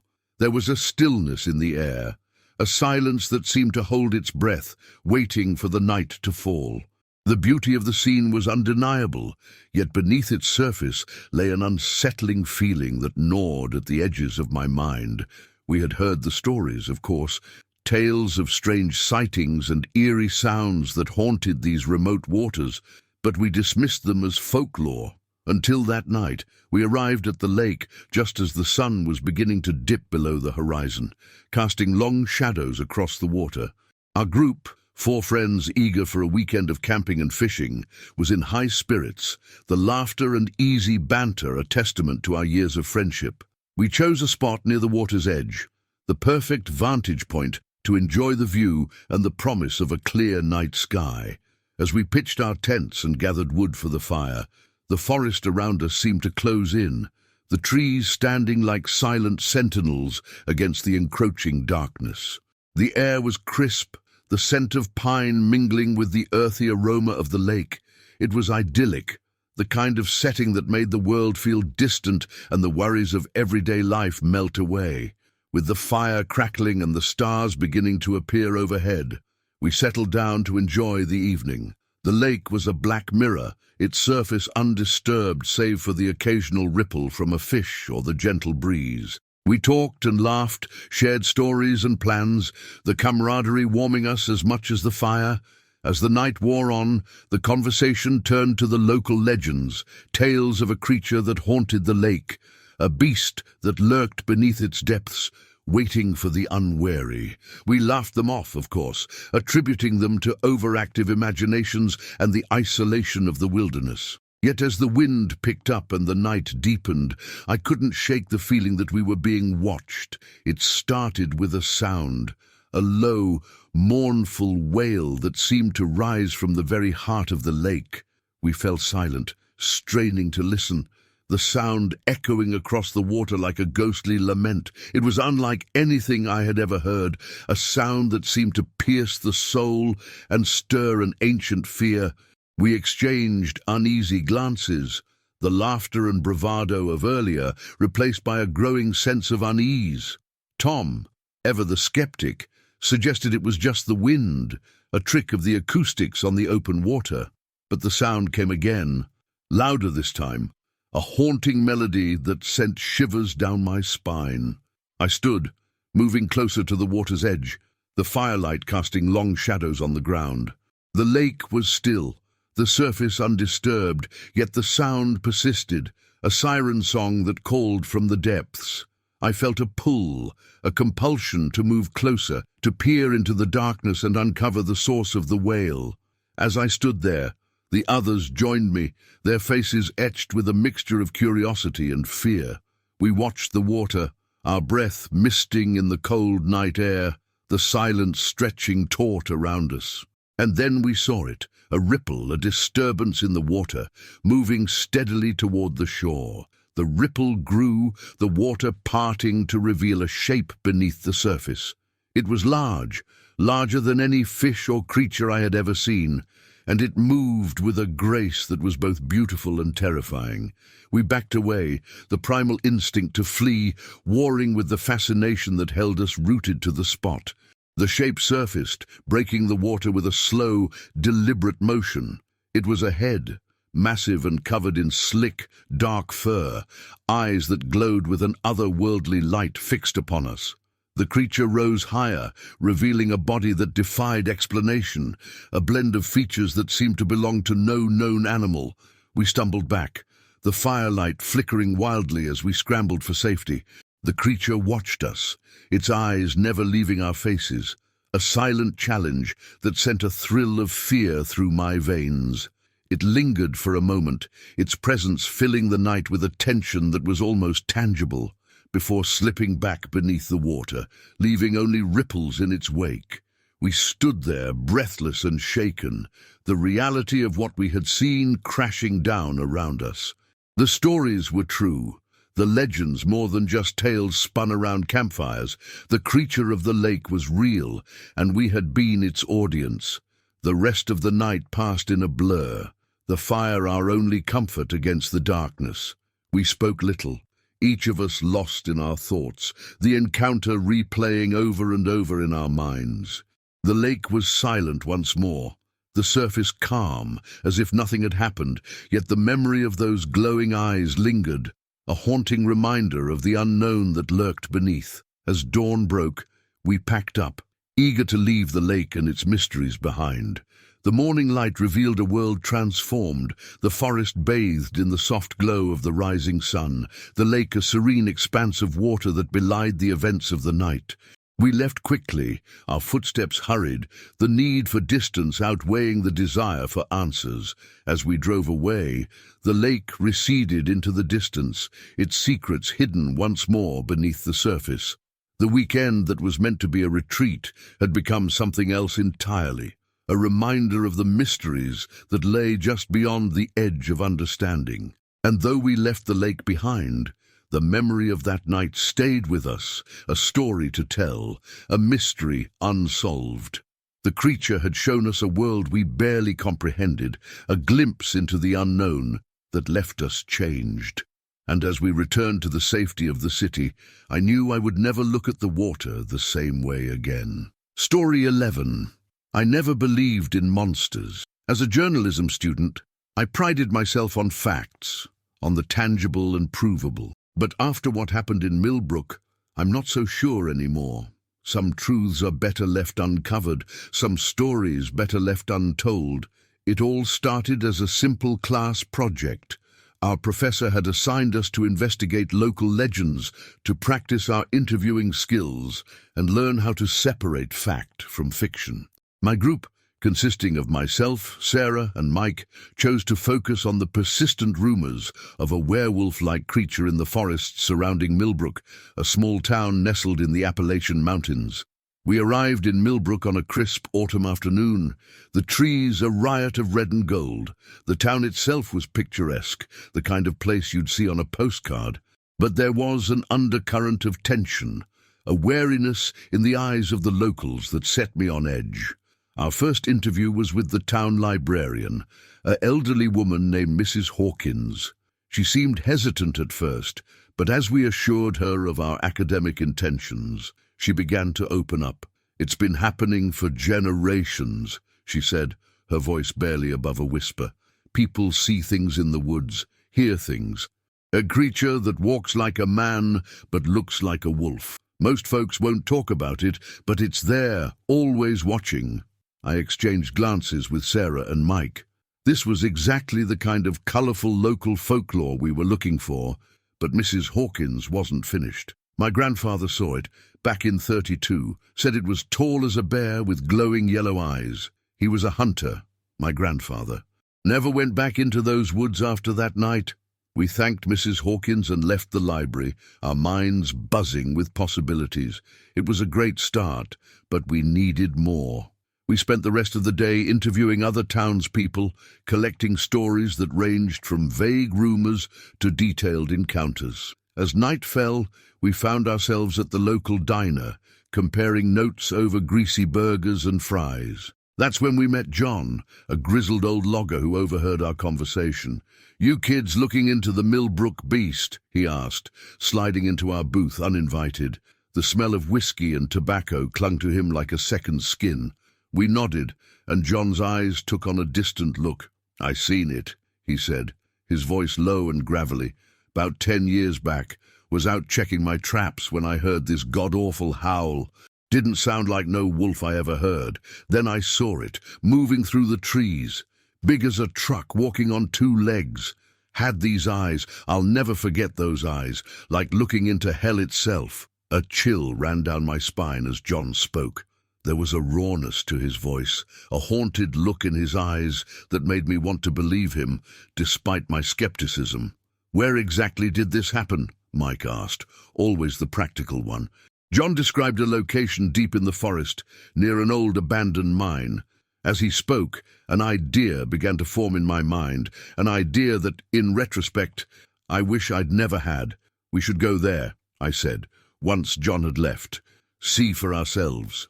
Sarah looked uncertain, but Mike's eyes lit up with excitement. A nighttime expedition into werewolf territory. Count me in. We set out the next evening, armed with flashlights, cameras, and a healthy dose of skepticism. The forest was dense, the trees pressing in close on either side of the narrow trail. Our flashlight beams seemed feeble against the encroaching darkness. As we hiked deeper into the woods, the sounds of civilization faded away, replaced by the rustle of leaves and the occasional hoot of an owl. The air grew colder, and I pulled my jacket tighter around me. We had been walking for about an hour when we first heard it, a long, mournful howl that echoed through the trees.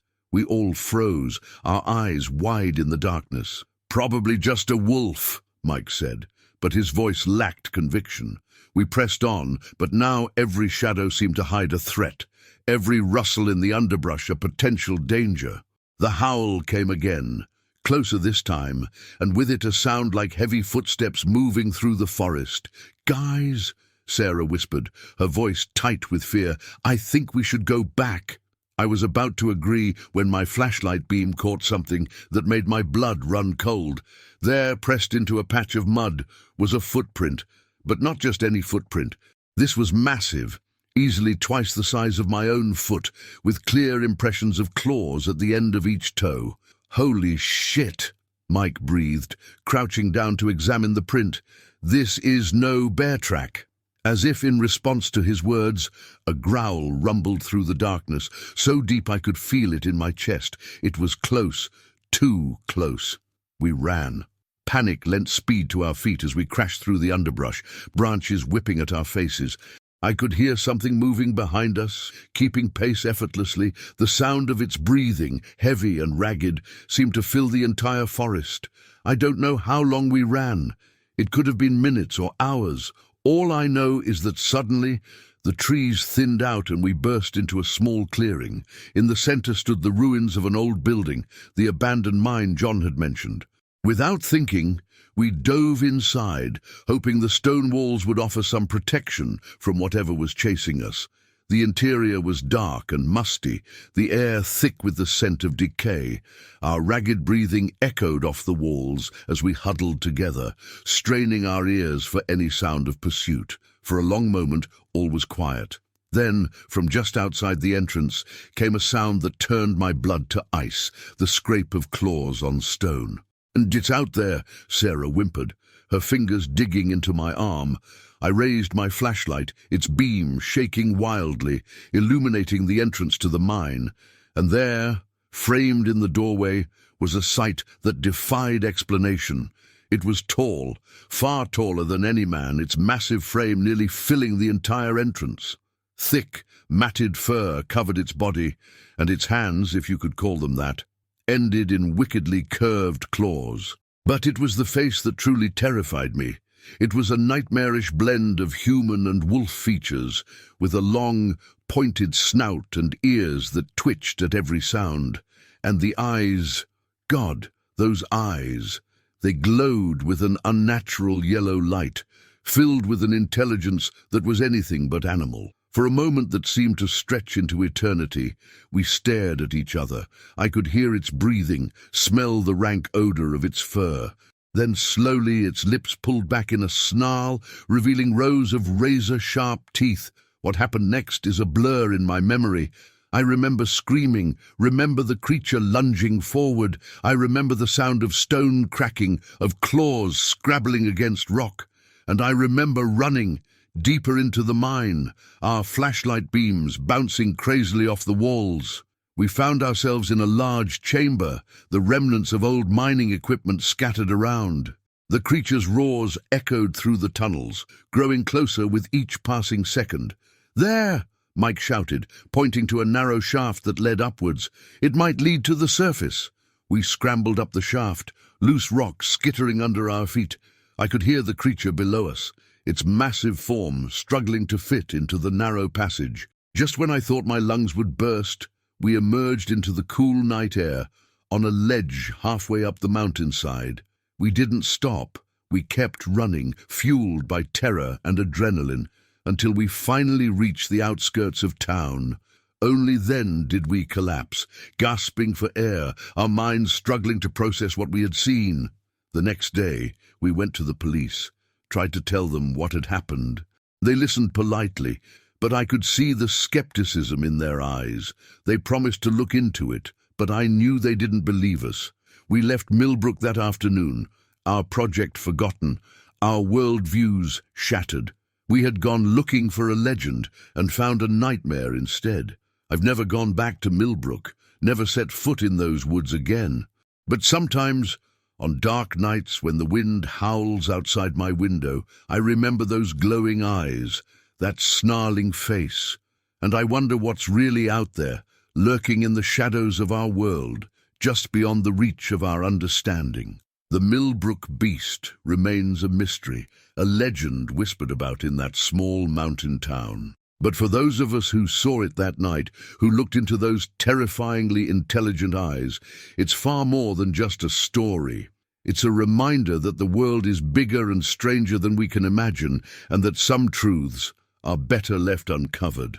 Story 12. The fog descended like a living entity, curling around the trees and swallowing the world in a thick, damp embrace.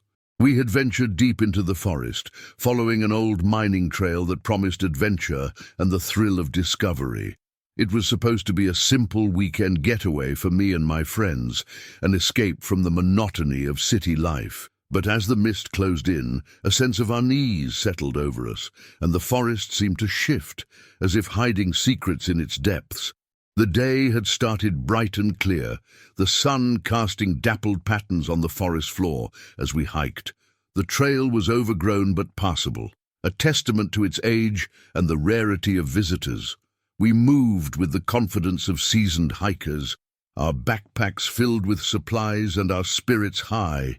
The forest was alive with the sounds of birds and the rustle of small animals, a vibrant ecosystem that welcomed us into its embrace. As we walked, the conversation flowed easily, laughter punctuating our steps. Tom, always the joker, regaled us with tales of the miners who had once traversed these paths, their ghosts supposedly still haunting the woods. We laughed it off, attributing the stories to overactive imaginations and the passage of time. By midday, we reached a clearing where the remains of an old cabin stood, its wooden beams weathered and half buried in foliage. We paused to explore, curiosity piqued by the remnants of a bygone era. The air was still, the silence broken only by the distant call of a raven. It was then that the fog began to roll in, a slow, creeping tide that transformed the landscape. At first, it was a gentle mist, clinging to the ground and softening the edges of the world. But as the afternoon wore on, it thickened, rising to engulf us in a shroud of white. The change was disorienting. The trail, once clear, became a shadowy suggestion, and the trees loomed like phantoms in the mist. We pressed on, the laughter and conversation fading as the fog deepened, each of us lost in our thoughts. It was Sarah who first noticed the tracks. She stopped abruptly, kneeling to examine the ground where the fog had settled into a fine dew. The prints were large, too large to belong to any animal we expected to find in these woods. They were deep and distinct, leading off the trail and into the heart of the forest.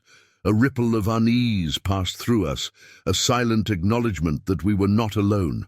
Tom, ever the skeptic, suggested it was a bear, but the tracks were wrong, too elongated, too deliberate. We debated following them, curiosity battling with caution, but the fog was a constant reminder of our vulnerability. We continued along the trail, the fog pressing in around us, muffling the world and heightening our senses. Every snap of a twig, every rustle of leaves set our nerves on edge. The forest, once a place of beauty and wonder, had become a labyrinth of shadows and whispers. As evening approached, we decided to make camp in a small clearing, the fog so thick it seemed to absorb the light of our fire. The flames flickered weakly, casting long shadows that danced at the edge of our vision.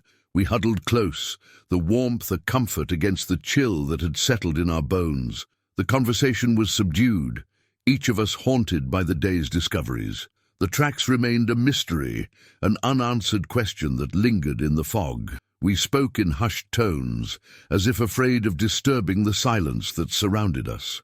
It was during Tom's watch that we heard it, a low, mournful howl that seemed to rise from the very depths of the forest.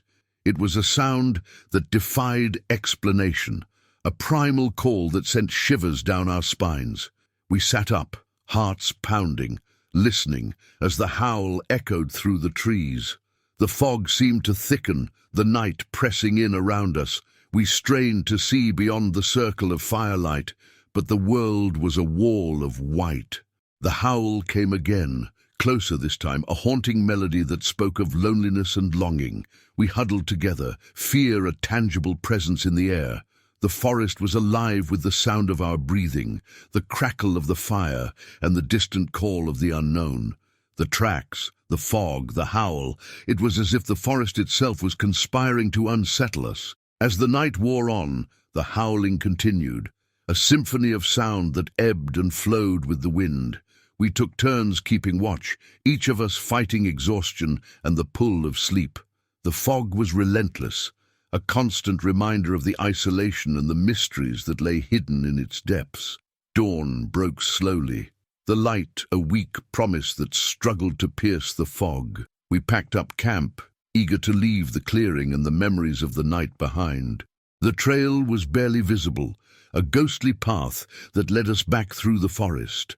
The fog began to lift as we walked, the sun finally breaking through to warm the earth. The forest returned to life, the sounds of birds and the rustle of leaves a welcome relief. But the memory of the tracks and the haunting howls stayed with us, a reminder of the unknown that lurked just beyond the edge of understanding. We reached the trailhead by midday, the fog a distant memory, the forest once again a place of beauty and peace.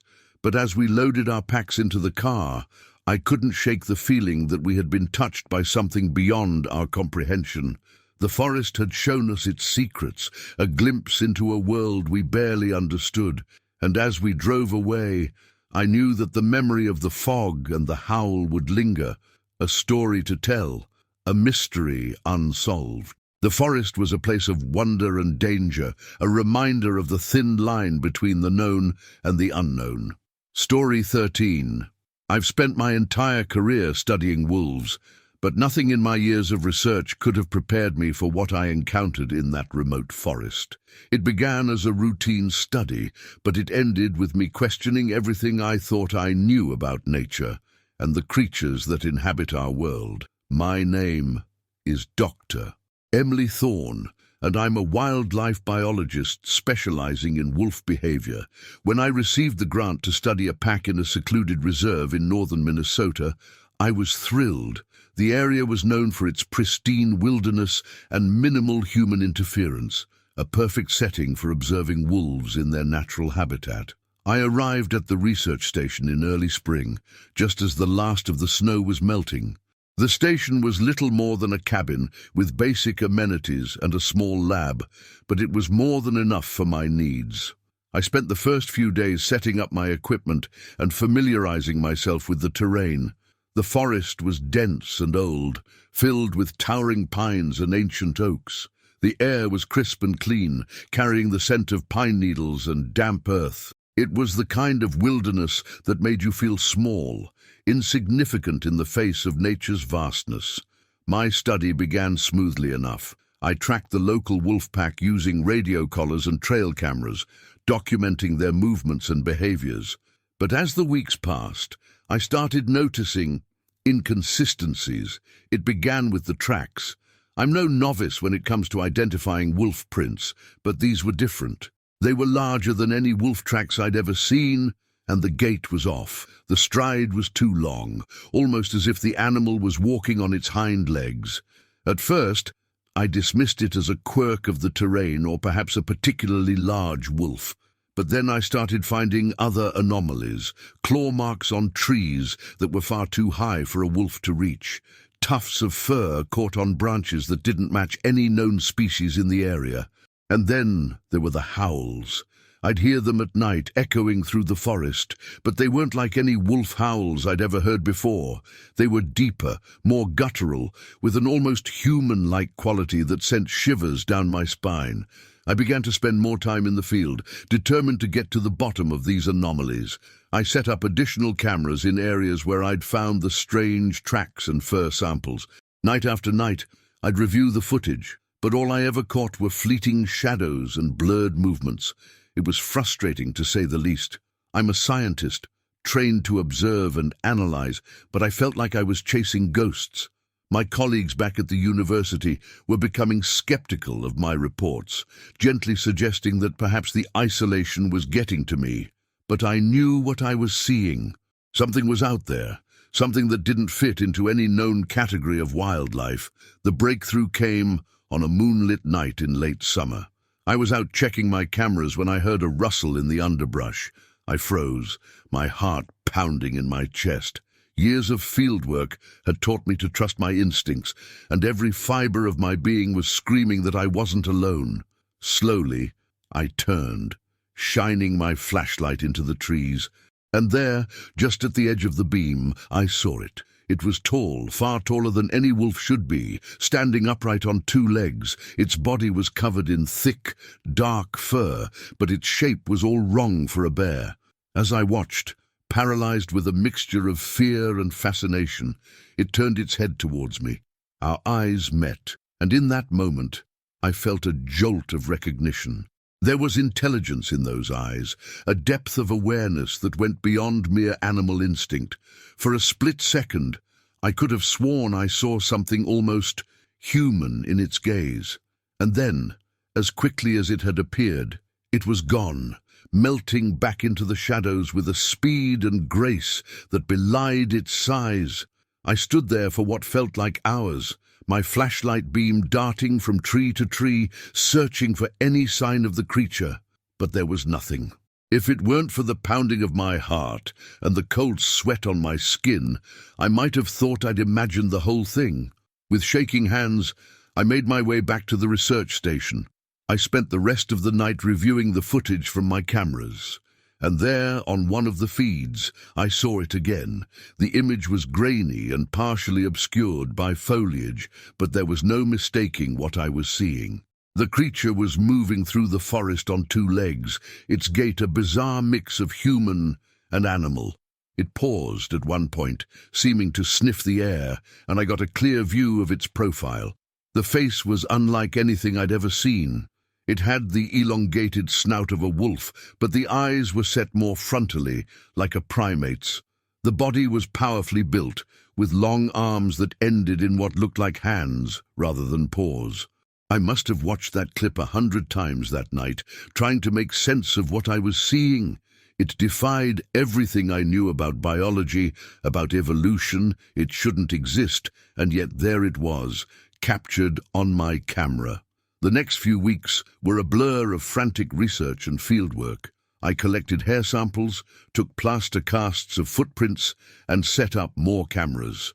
I was determined to gather as much evidence as I could, to prove to myself and the world that what I'd seen was real. But the more I discovered, the more questions I had. The hair samples didn't match any known species when I ran them through the database. The footprints showed a mix of wolf-like and human-like characteristics, and the vocalizations I recorded, they were like nothing I'd ever heard before. I knew I should report my findings, share them with the scientific community, but something held me back. Maybe it was the fear of ridicule, of being labeled as the scientist who cried wolf, so to speak. Or maybe it was something deeper, a sense that I was on the verge of a discovery that could change everything we thought we knew about the natural world. And then there was that moment of connection, that instant when our eyes met in the forest. I couldn't shake the feeling that this creature, whatever it was more than just an animal. There was an intelligence there, a self-awareness that both thrilled and terrified me. As my research period came to an end, I found myself facing a dilemma. I had a wealth of data, evidence that pointed to the existence of a creature that by all rights shouldn't exist. But I also had doubts. What if I was wrong? What if I was seeing patterns where there were none, letting my imagination run wild in the isolation of the forest? In the end, I decided to keep my discoveries to myself, at least for now. I packed up my equipment, carefully storing away the samples and footage that could potentially turn the scientific world on its head. As I drove away from the research station, I couldn't help but look back at the forest, wondering what secrets it still held. I've been back in the academic world for a few months now, teaching classes and working on papers about wolf behavior, but my mind often wanders back to those woods, to the creature I saw that moonlit night. I find myself poring over my notes and samples in my free time, trying to make sense of what I experienced. Sometimes, late at night when the world is quiet, I'll play the audio recordings I made. And as I listen to those haunting howls, so familiar and yet so alien, I'm reminded that there's still so much we don't know about the world around us. I don't know if I'll ever go public with my findings. The scientific community can be ruthless, and without concrete proof, I risk my entire career. But I know what I saw what I experienced. And I can't help but wonder how many other mysteries are out there, hiding just beyond the edges of our understanding. For now, I'll keep my secret. But someday, I hope to return to those woods to seek out the creature that defies explanation. Because if there's one thing my experience has taught me, it's that the line between what we know and what we don't is far blurrier than we'd like to believe. And sometimes, the most incredible discoveries are the ones we're least prepared for. Story 14. The forest was a place that demanded respect. A sprawling expanse of untamed wilderness where nature ruled with an iron fist. As a park ranger, I had spent countless hours patrolling its depths, learning its rhythms, and respecting its unspoken rules. But nothing could have prepared me for the encounter that would challenge everything I thought I knew about the natural world. It was a crisp autumn morning when I received the call. Hunters had reported strange sightings near the northern boundary of the park, mutilated deer carcasses and eerie sounds echoing through the trees. My supervisor, a no-nonsense veteran of the Park Service, dispatched me to investigate, his eyes betraying a hint of concern that he refused to voice. I set out at first light, the sun casting long shadows across the forest floor as I navigated the familiar trails. The air was cool, the scent of pine and damp earth a comforting presence as I moved deeper into the woods. The forest was alive with the sounds of birds and the rustle of leaves, a symphony of nature that I had long since come to cherish. The northern boundary was a remote area, rarely visited by hikers and known for its rugged terrain. As I approached, the forest seemed to grow quieter, the usual chorus of wildlife replaced by an unsettling stillness. I slowed my pace, senses alert, scanning the trees for any sign of movement. It wasn't long before I found the first carcass.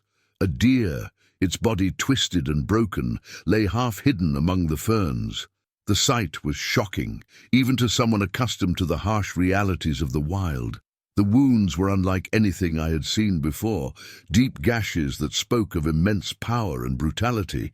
I crouched beside the carcass, examining the ground for tracks.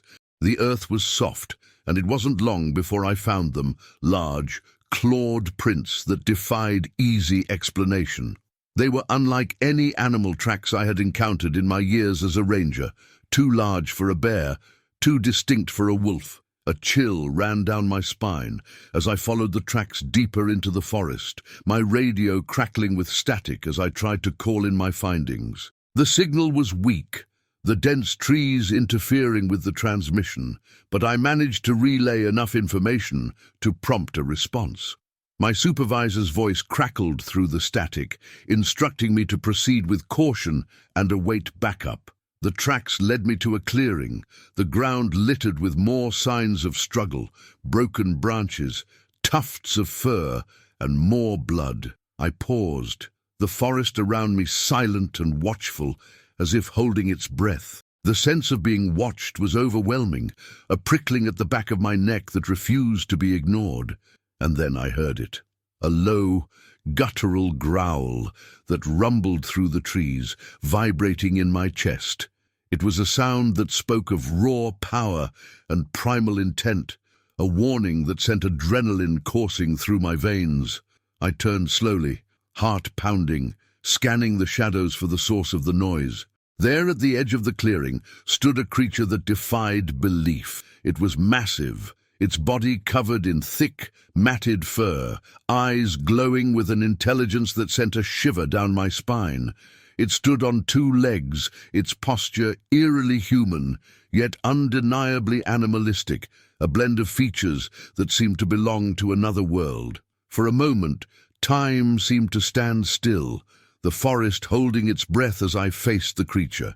My mind raced, struggling to comprehend what I was seeing, every instinct screaming at me to run.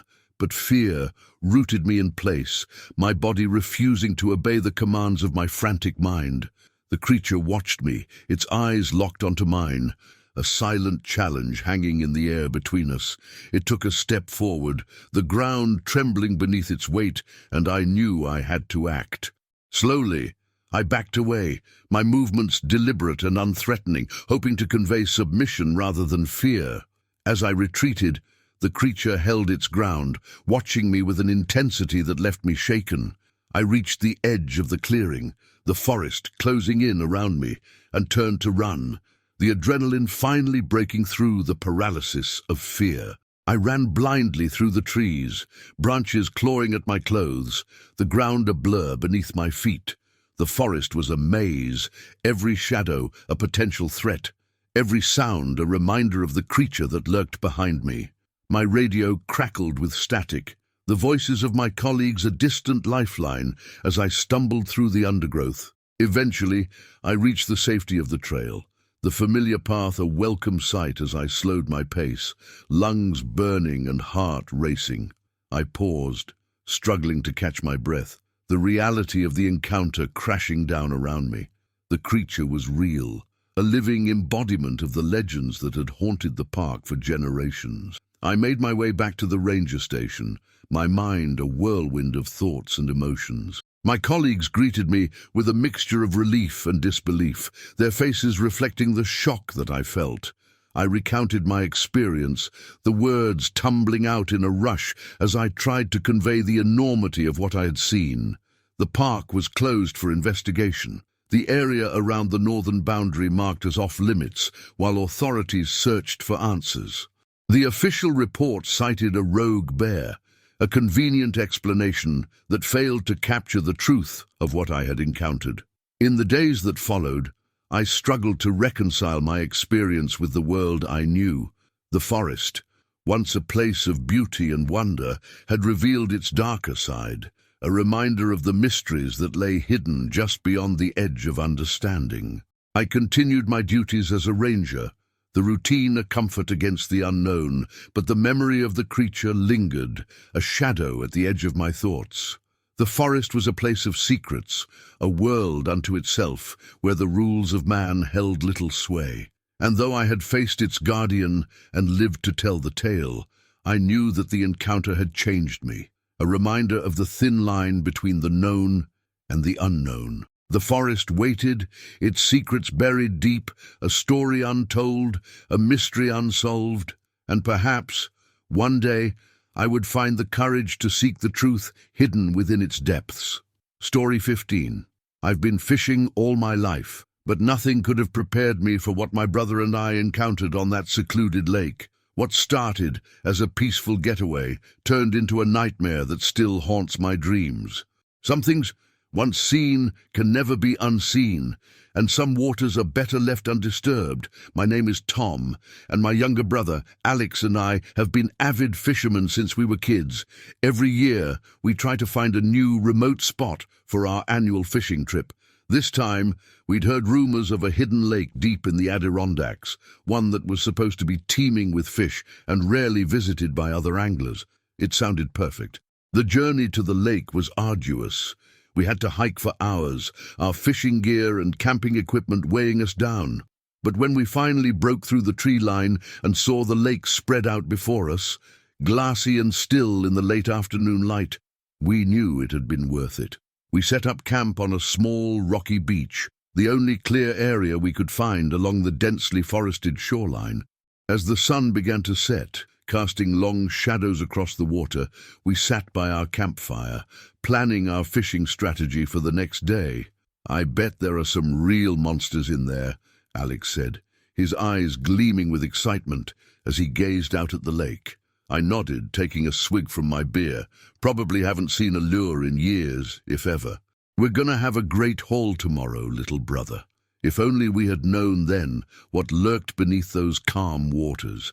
If only we had listened to that nagging feeling in the pit of my stomach that told me something wasn't quite right about this place." As night fell, an eerie mist began to rise from the lake, creeping towards our campsite like ghostly fingers. The temperature dropped sharply, and we huddled closer to the fire, our conversation dying away as we both sensed a change in the atmosphere.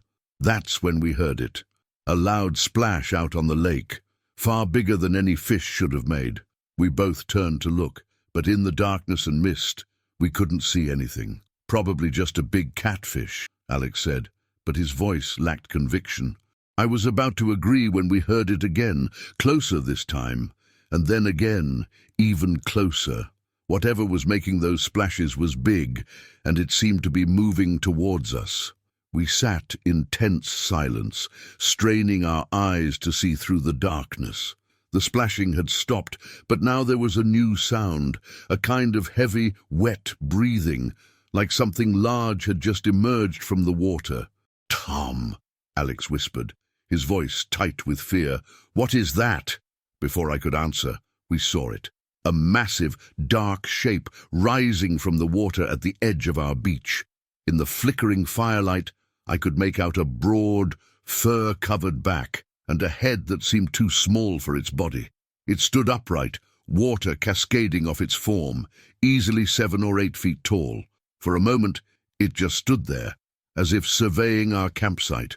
Then it turned its head towards us, and I saw its eyes catch the firelight, glowing an eerie yellow-green. Neither of us moved, neither of us breathed. We were frozen in place, our minds struggling to process what we were seeing. This couldn't be real. Things like this didn't exist outside of movies and campfire stories. The creature took a step forward, its massive foot leaving a clear imprint in the wet sand that broke our paralysis. Without a word, we both scrambled to our feet and ran for the tent, zipping ourselves inside, as if the thin fabric could offer any protection against the monstrosity outside. We huddled there in the darkness, hardly daring to breathe. Outside, we could hear heavy, shuffling footsteps moving around our campsite. There was a crash as something was overturned, probably the cooler, and then a sound of sniffing, loud and animal-like. What do we do?" Alex whispered, his voice shaking. I shook my head at a loss.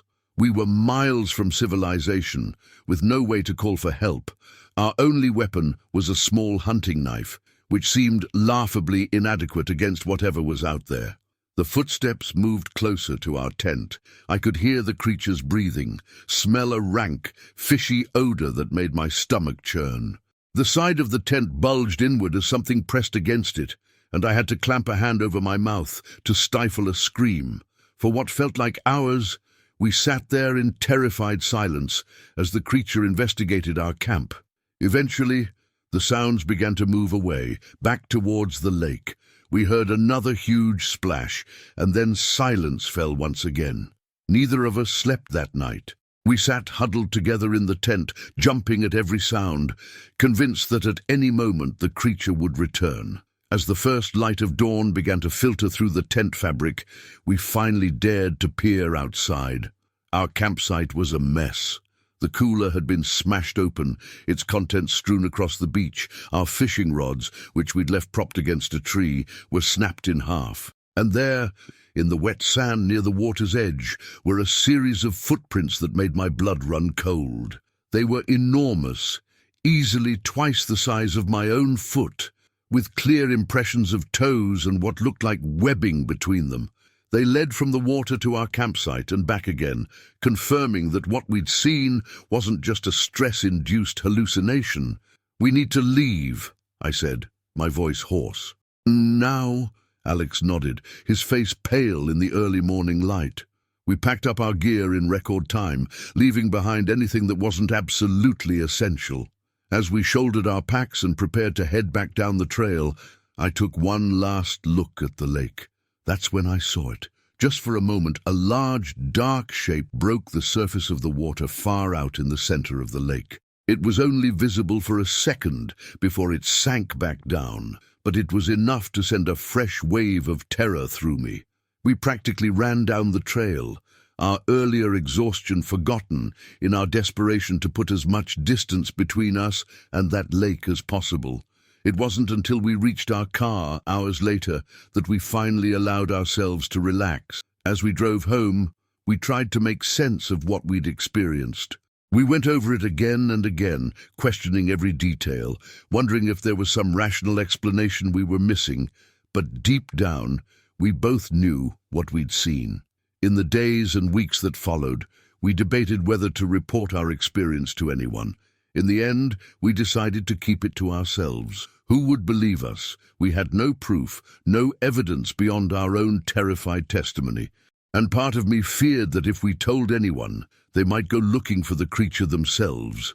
Whatever that thing was, it was better left undisturbed. We never went back to that lake. In fact, it was years before either of us went fishing again. The memory of that night, of that creature rising from the mist-covered water, had robbed us of the joy we once found in the sport. Sometimes, on quiet nights when the wind is just right, I swear I can hear the sound of splashing water, of heavy, wet breathing. In my dreams, I see those glowing eyes emerging from the darkness, and I wake up in a cold sweat, the sheets tangled around me. I've done research since then, looked into local legends and folklore. There are stories, whispered tales of something living in the remote lakes of the Adirondacks. Something old, something that's been there since before humans walked these lands. The Native Americans had legends about it, and early settlers reported sightings of a creature that matches what we saw. Most people dismiss these stories as myths, as campfire tales meant to scare children. But I know better. I've seen it with my own eyes, smelled its rank odor, heard its heavy breathing. I know that out there, in the dark waters of that hidden lake, something waits, something that defies explanation, that challenges everything we think we know about the natural world. And sometimes, when I look out at the lake near my home, I can't help but wonder, what else might be lurking beneath the surface of the waters we think we know so well? What other secrets do the wild places of our world hold? I may never know the answers to these questions. But one thing I do know, there are some fishing spots that are better left undiscovered, some waters that should remain undisturbed, because sometimes, when you cast your line into the unknown, you might just attract the attention of something that was never meant to be found. Story 16. The canyon walls rose steeply on either side, casting long shadows that crept across the rocky floor as the sun dipped lower in the sky. We were deep in the heart of the wilderness, a place where the world felt untouched by time, and the air was thick with the scent of sage and dust. Our group of explorers had ventured here in search of adventure, eager to conquer the remote and rugged terrain. But as the echoes of distant howls reverberated through the canyon, a chilling realization settled over us. We were not alone. The day had begun with the promise of discovery. Our team, composed of seasoned hikers and thrill-seekers, had set out at dawn, the air crisp and invigorating as we navigated the narrow trails that wound through the canyon. There was a sense of camaraderie among us, a shared excitement for the journey ahead and the secrets the canyon might reveal. As we delved deeper into the canyon, the landscape transformed. The towering rock formations, sculpted by centuries of wind and water, loomed over us like ancient sentinels. The path was challenging, demanding our full attention as we scrambled over boulders and navigated the uneven ground. Yet, despite the effort, there was a thrill in the struggle, a sense of accomplishment with every step forward. By midday, we reached a plateau that offered a breathtaking view of the canyon below. We paused to rest, taking in the vast expanse of rugged beauty that stretched out before us. The sun was high, casting a golden hue over the rocks, and the air was filled with the sound of distant birds and the soft rustle of the wind. It was Sarah, one of the more experienced hikers in our group, who first noticed the tracks. She called us over, her voice tinged with curiosity and a hint of unease. The prints were large and deep, pressed into the soft earth near the edge of the plateau. They were unlike anything we had seen before, too large for any animal we expected to find in this area. We gathered around, examining the tracks, our excitement tempered by a growing sense of caution. Tom, our unofficial leader, suggested they might belong to a bear, though the shape was wrong. Elongated, with distinct claw marks that sent a shiver down my spine. We exchanged uneasy glances, the thrill of discovery now overshadowed by the unknown. As we continued our journey, the canyon seemed to close in around us, the walls rising higher and the path growing narrower. The sun began its descent, casting long shadows that danced across the rocks, and the air grew cooler, the warmth of the day fading with the light. It was then that we heard it, a low, mournful howl that echoed through the canyon, reverberating off the walls and sending a chill through our group. We paused, listening, the sound unlike anything we had heard before. A haunting melody that seemed to rise from the very heart of the earth. The howls came again, closer this time, a chorus of voices that filled the canyon with an eerie symphony. We huddled together, the sense of danger palpable, as the reality of our situation settled in. We were isolated, far from help, with night approaching and an unknown presence lurking in the shadows. Tom suggested we make camp, reasoning that it would be safer to stay put than to risk navigating the treacherous path in the dark. We found a sheltered alcove, the walls providing some protection from the wind, and set up our tents, the flicker of our campfire a small beacon of light in the encroaching darkness. As night fell, the canyon was enveloped in an inky blackness, the stars overhead a distant reminder of the world beyond. The howls continued, a constant presence that kept us on edge, our nerves frayed by the relentless sound. We spoke in hushed tones, the fire crackling softly as we shared theories and fears, each of us trying to make sense of the inexplicable. I took the first watch, my eyes scanning the darkness, every rustle and creak magnified in the silence of the night. The canyon was a maze of shadows, the fire casting long, flickering shapes that danced at the edges of my vision. The howls had ceased, replaced by an oppressive silence that was somehow more unsettling. The hours dragged on, the night stretching into eternity, each minute a test of endurance. I fought the pull of sleep, my senses heightened, every instinct on high alert. It was during my watch that I saw it, a movement, subtle and swift, at the edge of the firelight. I froze, my heart pounding in my chest, as I tried to make sense of what I was seeing. A figure, large and shadowy, moved between the rocks, its silhouette barely discernible against the darkness. It was gone in an instant, swallowed by the night, but the fear it left behind was tangible. I woke the others, my voice barely a whisper, the urgency clear in my tone. We gathered around the fire, our eyes wide and alert, the reality of our situation sinking in. The presence was real, and it was watching us, waiting. The night wore on, the fire our only comfort against the unknown. We took turns keeping watch, each of us fighting exhaustion and the weight of fear. The canyon was silent, the howls a distant memory, yet the sense of being watched remained, an unshakable feeling that clung to us like a shadow. As dawn broke, the first light of day casting a pale glow over the canyon, we packed up camp, eager to leave the haunting memories behind. The journey back was tense, every sound and shadow a reminder of the night before. We moved quickly, driven by an unspoken understanding that we were not alone. The canyon, once a place of beauty and wonder, had revealed its darker side, a reminder of the mysteries that lay hidden in the world around us. We reached the trailhead by midday, the familiar sight of our cars a welcome relief, the promise of safety and normalcy a balm to our frayed nerves. As we drove away, I glanced back at the canyon, its towering walls standing silent and imposing against the sky.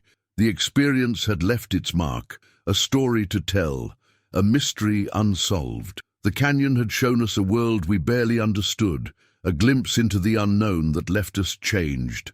And though we left the canyon behind, the memory of that night stayed with us, a shadow at the edge of our thoughts, a reminder of the thin line between the known and the unknown.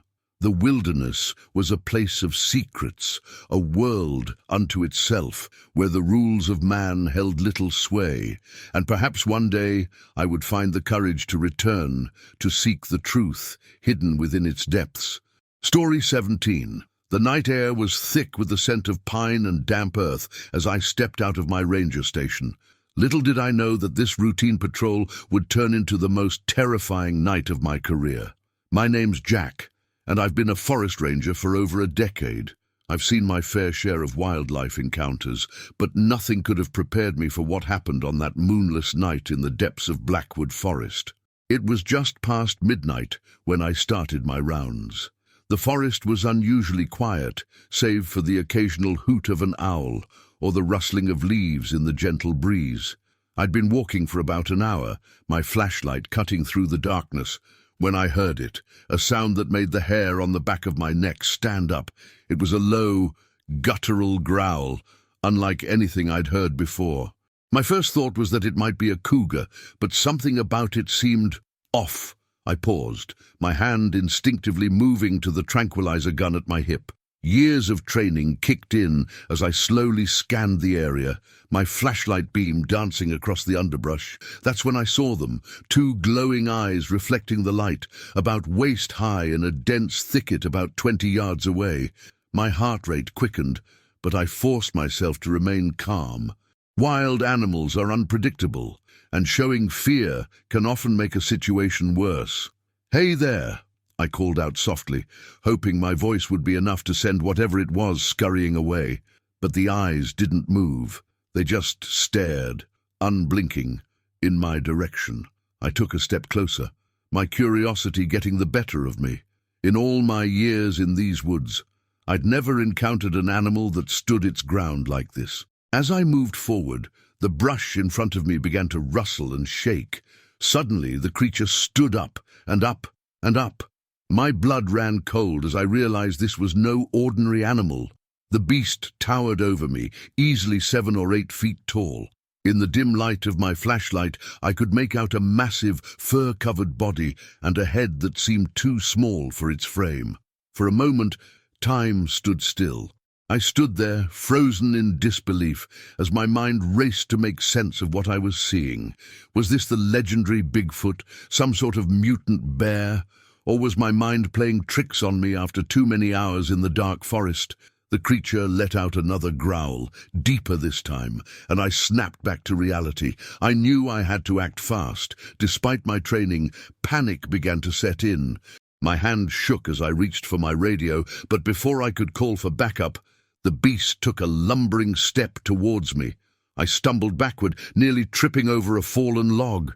My heart was pounding so hard I could hear it in my ears. "Stay back!"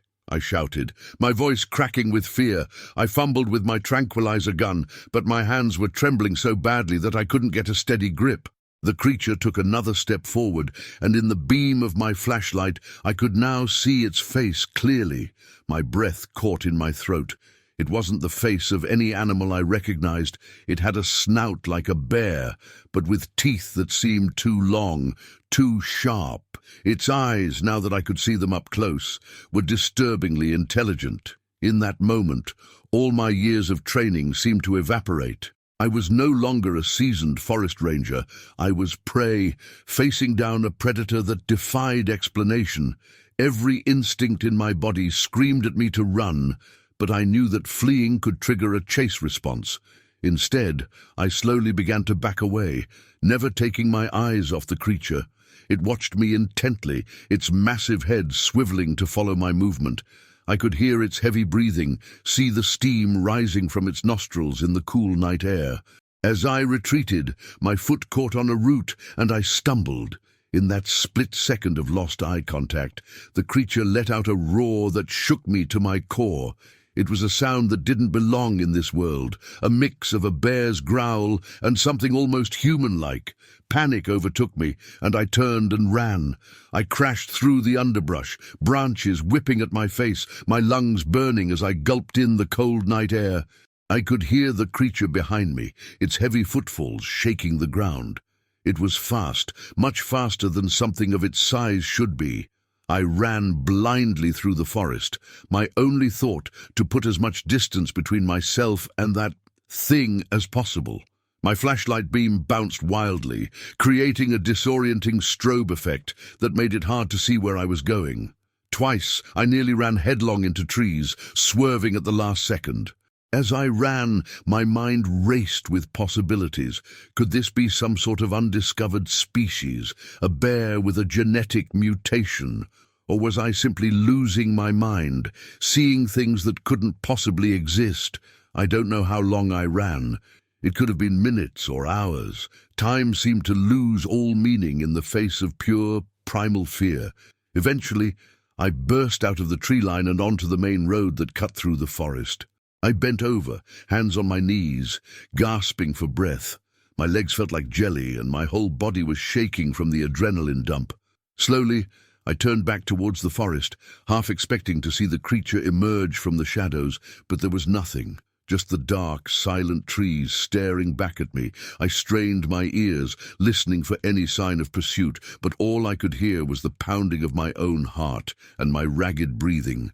As the immediate danger passed, my training began to reassert itself. I needed to report this, to alert the other rangers.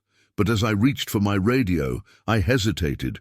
What exactly would I say? That I'd seen some sort of giant, bear-like creature that walked on two legs? They'd think I was crazy, or worse, drunk on the job. I stood there on the road for what felt like an eternity, torn between my duty to report and the fear of not being believed. In the end, professionalism won out. I keyed my radio and called it in, trying to keep my voice as steady as possible as I described a large, unidentified animal in the area. The rest of the night passed in a blur. Other rangers arrived, and we conducted a search of the area. But we found nothing, no tracks, no fur, no sign that anything unusual had been there. As the sun began to rise, painting the sky in hues of pink and gold, I began to doubt my own experience. Had it all been some sort of stress-induced hallucination? But every time I closed my eyes, I could see those glowing eyes staring at me from the darkness. I could hear that inhuman roar echoing through the trees. Whatever I had encountered that night, it was real, and it was still out there, somewhere in the depths of Blackwood Forest. In the days and weeks that followed, I threw myself into research. I pored over wildlife guides, studied reports of unusual sightings in the area, and even delved into cryptozoology forums online. But nothing I found could fully explain what I had seen. My colleagues were supportive, but I could see the doubt in their eyes when I talked about that night. Some suggested it might have been a particularly large black bear, standing on its hind legs. Others hinted that maybe the stress of the job was getting to me, that perhaps I needed some time off. But I knew what I had seen, and I knew that I could never look at these woods the same way again. Every time I step into the forest now, I'm on high alert. Every shadow could be hiding something unknown. Every rustle in the bushes could be that creature waiting to reveal itself again. I've continued my patrols, partly out of duty, and partly out of a desperate hope to catch another glimpse of the creature, to prove to myself and others that I'm not crazy. But so far, the forest has kept its secrets. Sometimes, on quiet nights when the moon is hidden and the forest is still, I find myself thinking back to that encounter. I wonder if the creature is still out there, roaming the wilderness. I wonder if it's as afraid of us as we would be of it. And I wonder if, someday, someone else will come face to face with the unknown in these woods, just as I did. Until then, I'll keep watching the shadows, listening to the night, and hoping for answers. Because one thing's for certain, there are things in this forest that defy explanation, and once you've seen them, you can never unsee them. The wilderness, I've learned, is far more mysterious and terrifying than we could ever imagine. Story 18. The crack of a twig snapping jolted me awake, my heart instantly racing. In the pitch-black confines of our tent, I held my breath, straining to hear over the thunderous pounding in my chest. That's when I felt it, a presence, massive and undeniably real, moving just inches from where I lay frozen in fear. My name is Sarah, and what was supposed to be a peaceful camping trip with my boyfriend, Mike, turned into a night of sheer terror that I'll never forget. It had started as a perfect weekend getaway.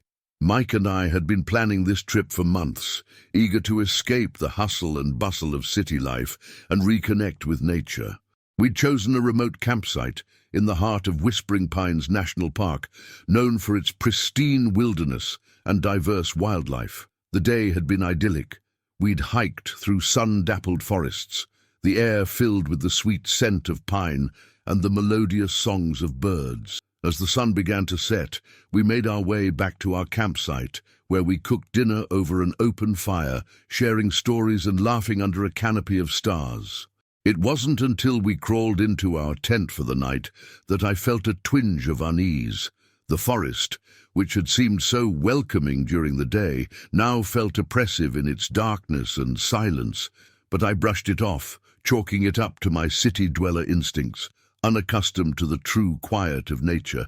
I must have drifted off at some point, because the next thing I knew, I was wide awake, every nerve in my body on high alert. The snapping twig that had woken me was followed by the unmistakable sound of something large moving through the underbrush surrounding our tent. I reached out in the darkness, my hand finding Mike's arm.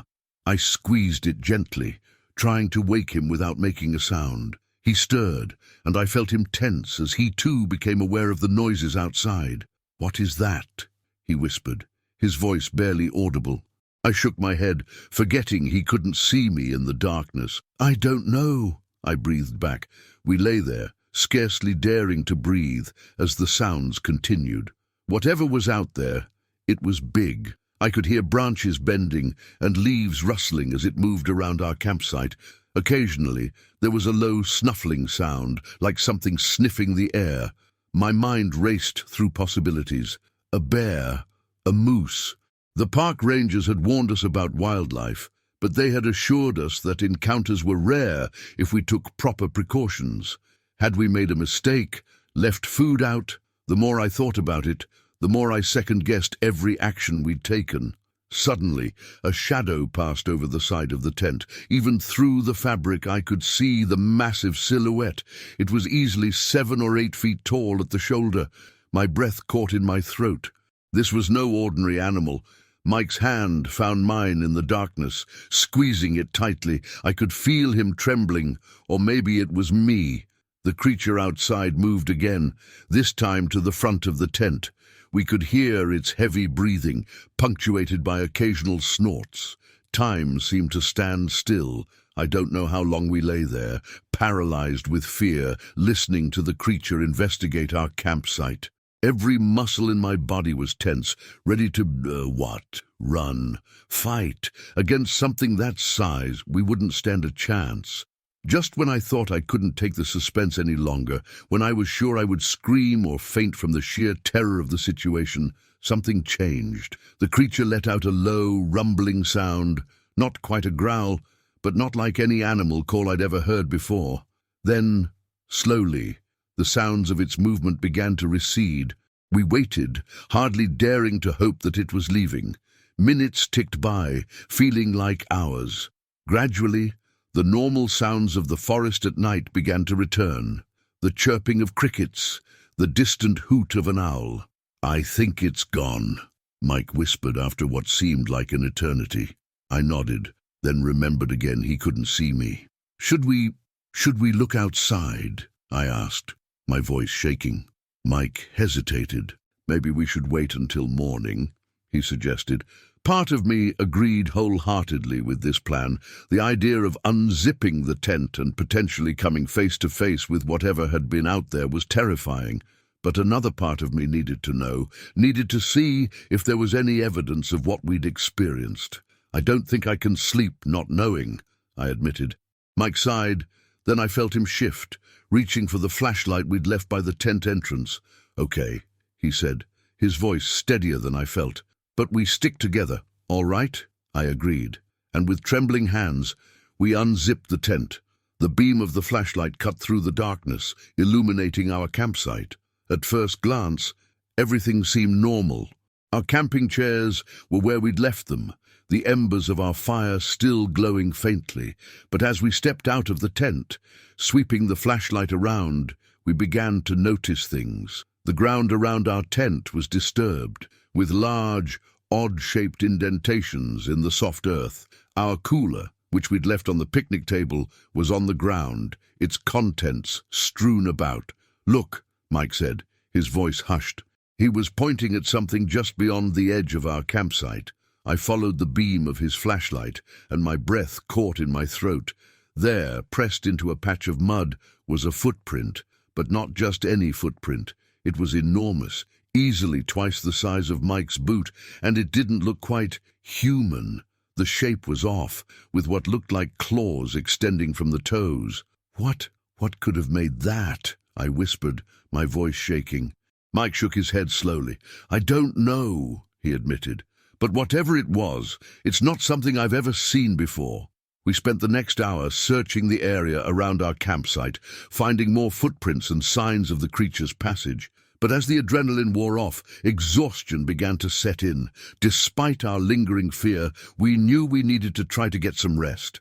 We debated packing up and leaving right then, but the thought of navigating the dark forest trails in our current state seemed even more dangerous than staying put. So we returned to our tent, zipping ourselves in and huddling close together for comfort. Sleep was elusive that night. Every sound made us start, convinced the creature was returning. But eventually, sheer exhaustion won out, and we fell into a fitful slumber. The morning light brought a surreal quality to our experience. In the cheerful sunshine, it was hard to reconcile the terror of the night before with the peaceful forest around us. But the evidence remained: the disturbed campsite, the strange footprints. As we packed up our gear, faster than we ever had before, we debated what to do. Should we report what we'd seen? Would anyone believe us? In the end, we decided to stop by the ranger station on our way out of the park. The ranger on duty listened to our story with a mixture of concern and skepticism. He jotted down notes, asked a few questions, but I could tell he didn't really believe us. He suggested it might have been a bear, unusual in its behavior perhaps, but nothing more. But I knew what we'd experienced wasn't just a bear. The size, the footprints, the way it moved, it was something else entirely. Something that shouldn't exist in the rational, ordered world I thought I knew. As we drove home, the events of the night replayed in my mind. I found myself questioning everything I thought I knew about the natural world. What else might be out there, hidden in the vast wilderness? What other creatures might exist just beyond the edge of our understanding?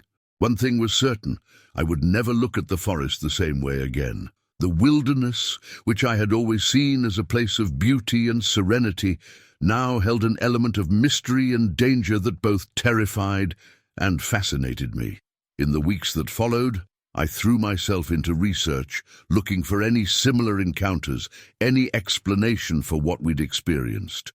I found more questions than answers, more mysteries than solutions. But I also found a community of people who had similar experiences, who understood the mix of fear and wonder that came with encountering the unexplained.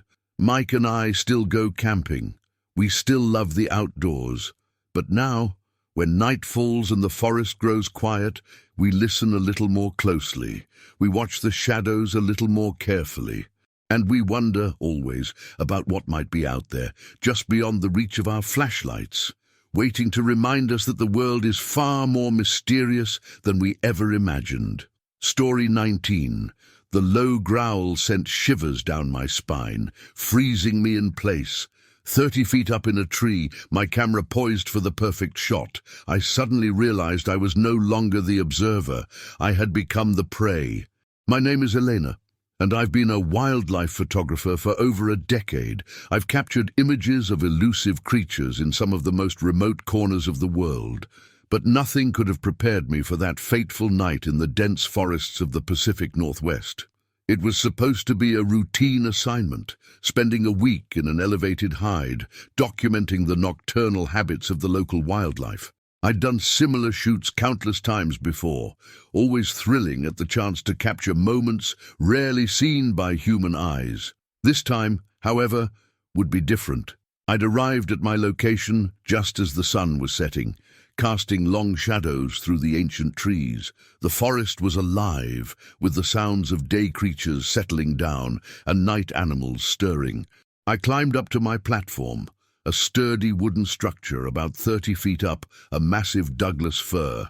It wasn't comfortable, but it offered an unparalleled view of the surrounding area and, most importantly, kept me safely out of reach of curious or aggressive wildlife, or so I thought.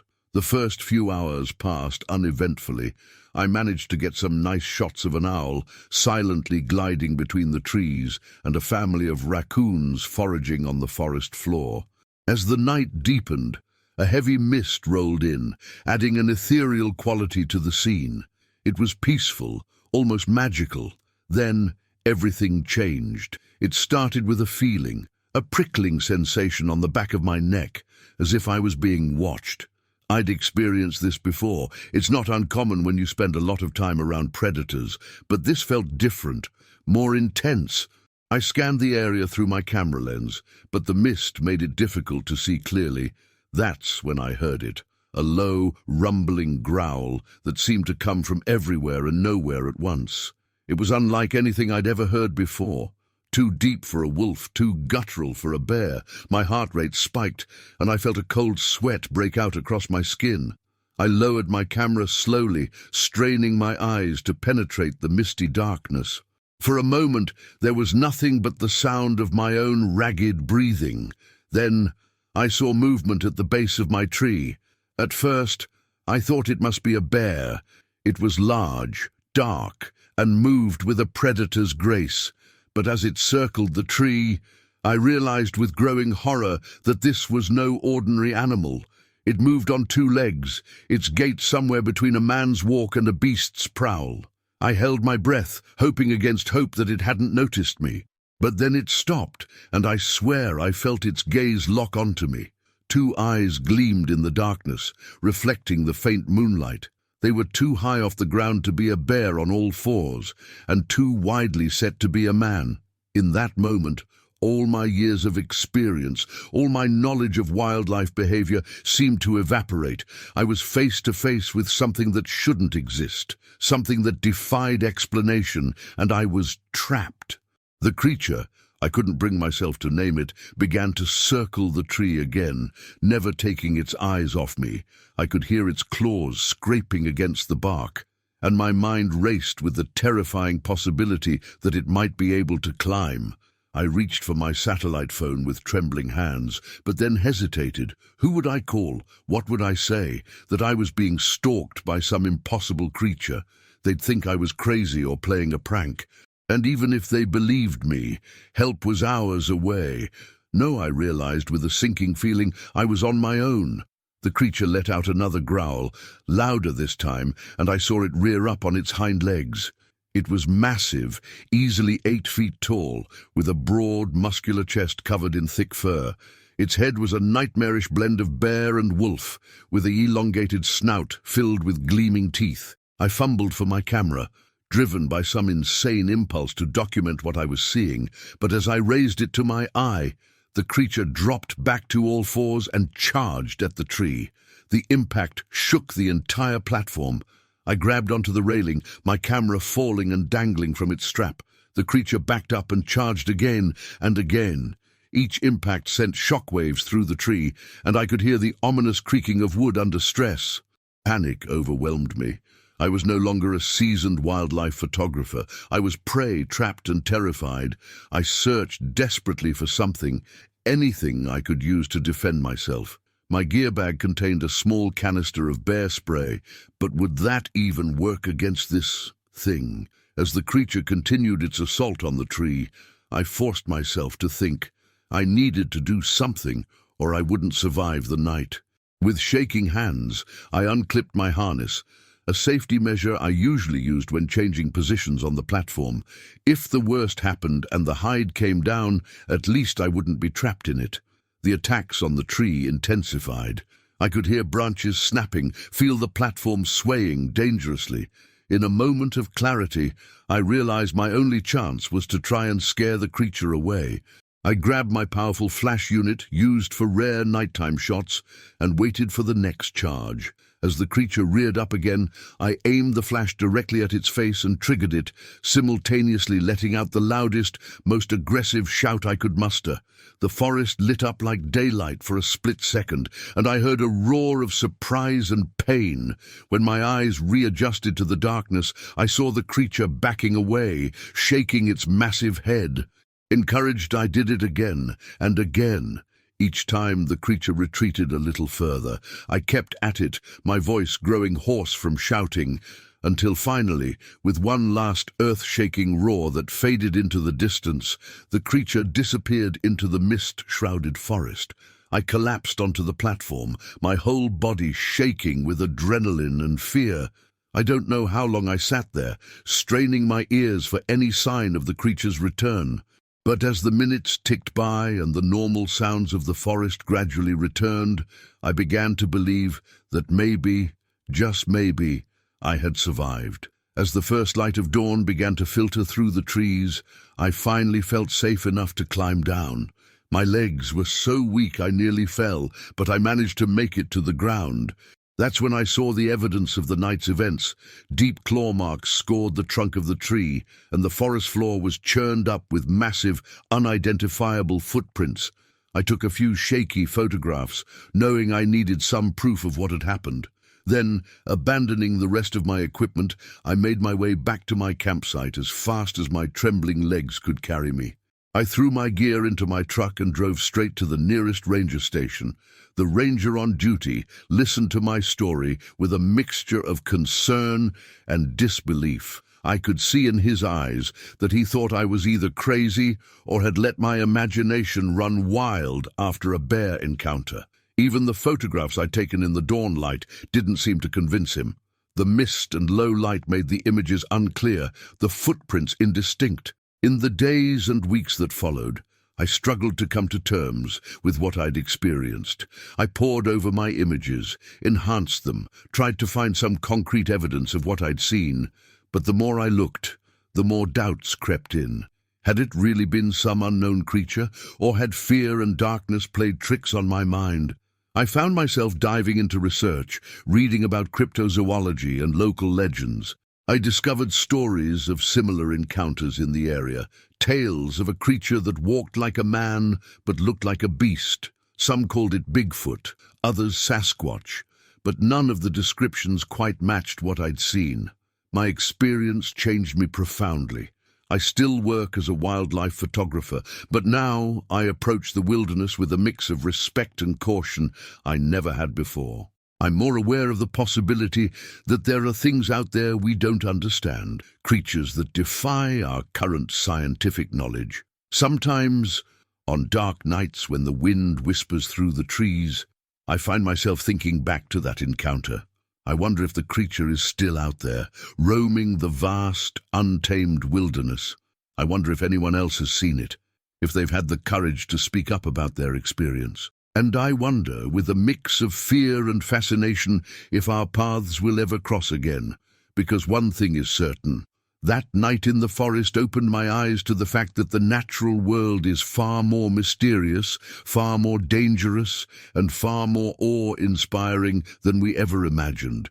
And somewhere out there, in the shadows of the ancient forests, secrets are waiting to be discovered by those brave enough, or perhaps foolish enough, to look for them. Story 20. The first howl echoed through the valley, sending a chill down my spine. As the haunting chorus grew louder, the realization hit me like a punch to the gut. We weren't just lost in the wilderness. We were in the heart of wolf territory. My name is Alex, and what started as a weekend hiking trip with my 3 best friends turned into a fight for survival against nature's most fearsome predators. It was supposed to be a celebration of sorts. The 4 of us, me, Tom, Rachel, and Mike, had been friends since college, but life had been pulling us in different directions lately. This trip was our chance to reconnect, to relive the carefree days of our youth before responsibilities pulled us apart again. We'd chosen a challenging trail in the Rockies, one that promised breathtaking views and a real sense of adventure. The first day had gone according to plan. We hiked through dense forests and across babbling streams. our laughter echoing off the mountain walls as we shared stories and caught up on each other's lives. But as the sun began to set on the second day, things started to go wrong. The trail, which had been clearly marked until then, seemed to disappear. We found ourselves in a meadow with no clear path forward. Tom, always the optimist, assured us we just needed to backtrack a bit to find where we'd gone off course. An hour later, with the light fading fast, we had to admit the truth. We were lost. "We should set up camp," Rachel suggested, her voice tinged with worry. "It's too dangerous to keep wandering in the dark." We all agreed, though none of us voiced the fear that was growing in the pit of our stomachs. We'd planned to camp at a designated site that night, one with bear lockers for our food. Now, we were exposed in the wilderness, with only our basic supplies and no real protection. As we set up our tents, I couldn't shake the feeling that we were being watched. The forest, which had seemed so welcoming during the day, now felt oppressive and alien. Every rustle in the underbrush, every snapping twig, made us jump. We huddled around our small campfire, trying to keep our spirits up with forced jokes and reassurances that we'd find our way in the morning. But as the night deepened, an unnatural silence fell over the woods. The usual chirping of crickets and hooting of owls had ceased, leaving only the crackling of our fire and our own hushed voices. That's when we heard it, a long, mournful howl in the distance. We all froze, exchanging wide-eyed glances. "Was that?" Mike began, but he didn't need to finish the question. We all knew what it was. "Wolves?" Tom whispered, his usual bravado nowhere to be found. For a moment, we sat in stunned silence. Wolves were native to this area, sure, but encounters were supposed to be rare. They generally avoided humans. But as another howl rang out, closer this time, I realized with growing dread that we had wandered into their territory. What do we do?" Rachel asked, her voice barely above a whisper. I racked my brain, trying to remember everything I'd ever read about wolf encounters. "We need to make ourselves look big," I said, trying to keep my voice steady. "If they come close, we yell and make noise. They're usually afraid of humans." But even as I said it, I wasn't sure I believed it. The howls were getting closer, and they seemed to be coming from multiple directions. We were being surrounded. We doused our fire, not wanting to attract more attention, and huddled close together. The darkness pressed in around us, and every shadow seemed to hide a pair of gleaming eyes. The next few hours were the longest of my life. The wolves kept their distance, but their howls grew more frequent, more insistent. It was as if they were calling to each other, coordinating their movements. Every now and then, we'd catch a glimpse of movement just beyond the reach of our flashlights, a flicker of fur, the flash of a tail. As the night wore on, exhaustion began to set in, but none of us dared to sleep. We took turns keeping watch, our eyes straining in the darkness, our ears attuned to every sound. It was during my watch, in the darkest hour before dawn, that things escalated. I heard a low growl, much closer than any sound we'd heard before. My heart leapt into my throat as I saw a pair of eyes reflecting the light of my flashlight, maybe 20 yards away. "Guys!" I hissed, shaking my friends awake. "They're here!" We scrambled to our feet, pressing our backs together in a tight circle. As our eyes adjusted, we could make out the shapes of the wolves. There were at least 6 of them, their lean, powerful bodies moving with predatory grace as they circled our camp. "Remember, make yourself big!" Tom shouted, his voice cracking with fear. We raised our arms, waving them wildly and shouting at the top of our lungs. The wolves hesitated, clearly not used to their prey fighting back, but they didn't retreat. One wolf, larger than the others, the alpha, I assumed, took a step forward, its lips curled back in a snarl. I could see its muscles tensing, preparing to lunge. In that moment, time seemed to slow down. I saw Rachel fumbling with her backpack, pulling out the small canister of bear spray she'd brought along. Without thinking, I grabbed it from her hand and stepped forward. The alpha wolf leapt, and I squeezed the trigger of the bear spray. A cloud of burning chemicals filled the air, catching the wolf mid-jump. It yelped in pain and surprise, tumbling to the ground and scrambling away. The other wolves, seeing their leader retreat, began to back off. We kept shouting and spraying, creating a noxious, noisy barrier between us and the pack. Slowly, reluctantly, they melted back into the shadows of the forest. We didn't dare relax, though. We knew they might regroup and return. As the first light of dawn began to break over the mountains, we quickly packed up our camp. Our hands shook as we rolled up sleeping bags and collapsed tents, our eyes constantly scanning the tree line for any sign of the wolves' return. As soon as it was light enough to see the trail, we started moving. We had no idea if we were going in the right direction, but we knew we couldn't stay where we were. The memory of those gleaming eyes and bared teeth spurred us on, pushing through our exhaustion and fear. It was mid-afternoon when we finally heard the most beautiful sound, the distant rumble of a car engine. We'd made it back to a road. Flagging down a passing park ranger, we collapsed into a heap of relief and gratitude. The ranger listened to our story with a mix of concern and amazement. Wolf attacks on humans were incredibly rare, he told us.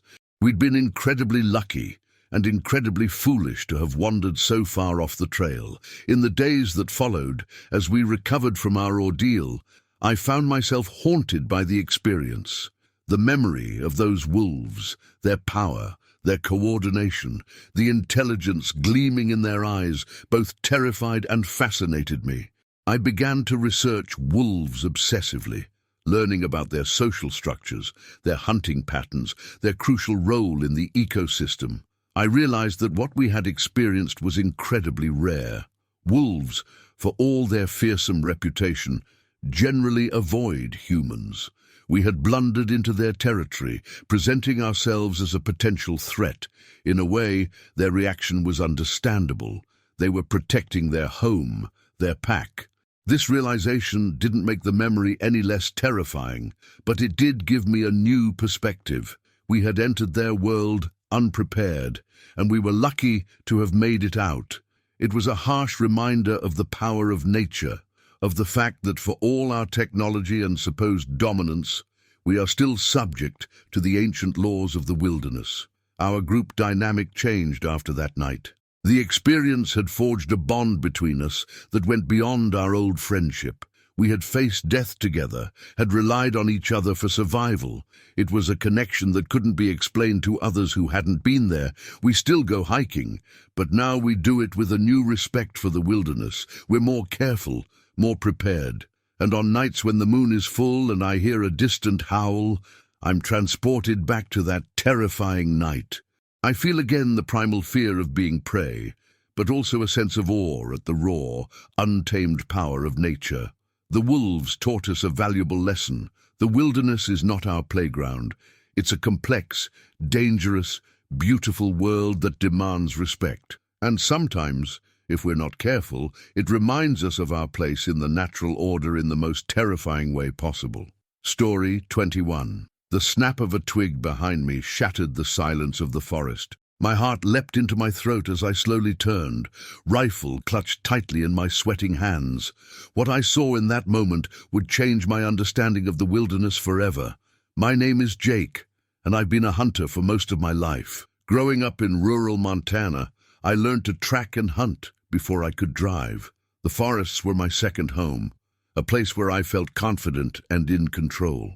But on that crisp autumn day, deep in the Bitterroot National Forest, I discovered just how little I truly knew about the wild.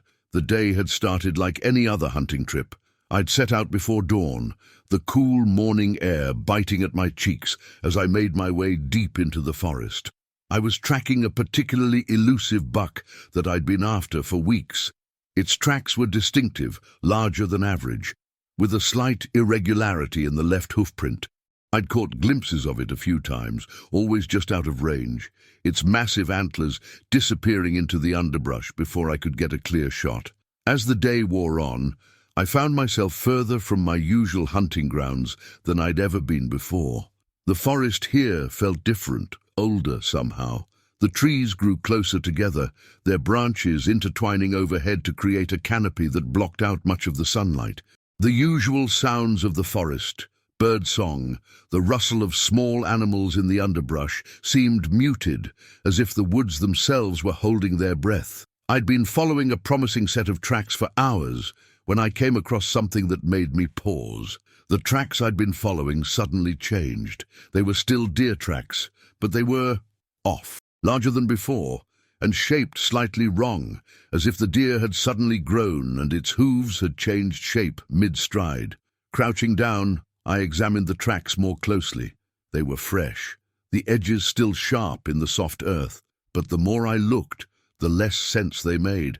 The stride was too long for a deer, and there was something about the depth of the impression that suggested a weight far greater than any buck I'd ever encountered.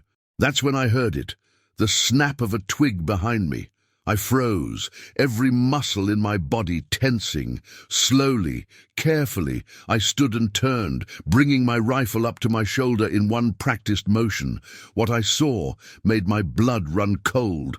Standing not 20 yards away was a creature unlike anything I'd ever seen. At first glance, it looked like a deer, but a deer from some primordial nightmare. It stood easily 8 feet tall at the shoulder, its muscular body covered in a coat of shaggy, dark fur. Its head was massive, crowned with a rack of antlers that seemed to branch endlessly, like a twisted, organic chandelier. But it was the creature's eyes that truly terrified me. They were far too intelligent for an animal, gleaming with a sentience that seemed to bore right through me. In that moment, I felt like prey for the first time in my life. For what felt like an eternity, we stood there, locked in a silent standoff. My finger rested on the trigger of my rifle, but I couldn't bring myself to squeeze it. This wasn't a hunt anymore. This was something else entirely. The creature tilted its head, regarding me with what I could have sworn was curiosity. Then, with a grace that belied its massive size, it took a step forward. Panic surged through me. I stumbled backward, my heel catching on a root. I fell hard, the impact knocking the wind out of me. My rifle clattered to the ground, sliding just out of reach. As I scrambled to regain my feet, my hand brushed against something in the leaf litter. I glanced down and felt a jolt of shock. Half buried in the dirt was what looked like an arrowhead, but not like any I'd ever seen. It was larger, cruder, and seemed to be made of some dark stone that gleamed dully in the filtered sunlight. A sound drew my attention back to the creature. It had moved closer while I was distracted, and now stood mere feet away.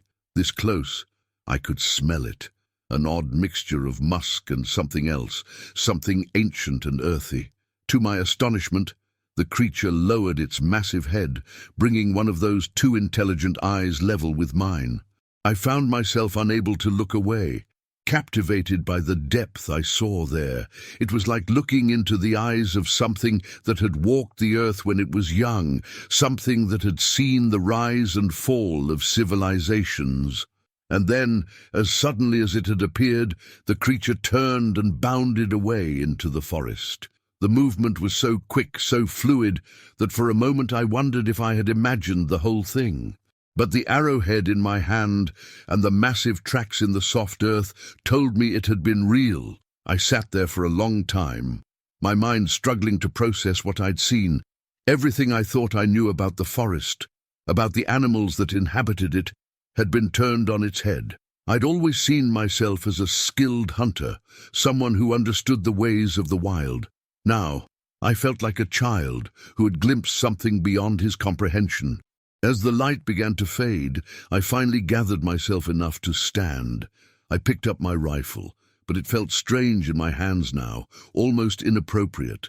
I tucked the arrowhead into my pocket, knowing that I'd need some tangible proof of what I'd experienced. The trek back to my truck was a blur. Every shadow seemed to hide another impossible creature. Every rustle in the underbrush made me jump. By the time I reached the trailhead, night had fallen, and I was exhausted both physically and mentally. In the days that followed, I couldn't shake the memory of that encounter. I found myself poring over books on local wildlife, searching for any mention of a creature that matched what I'd seen.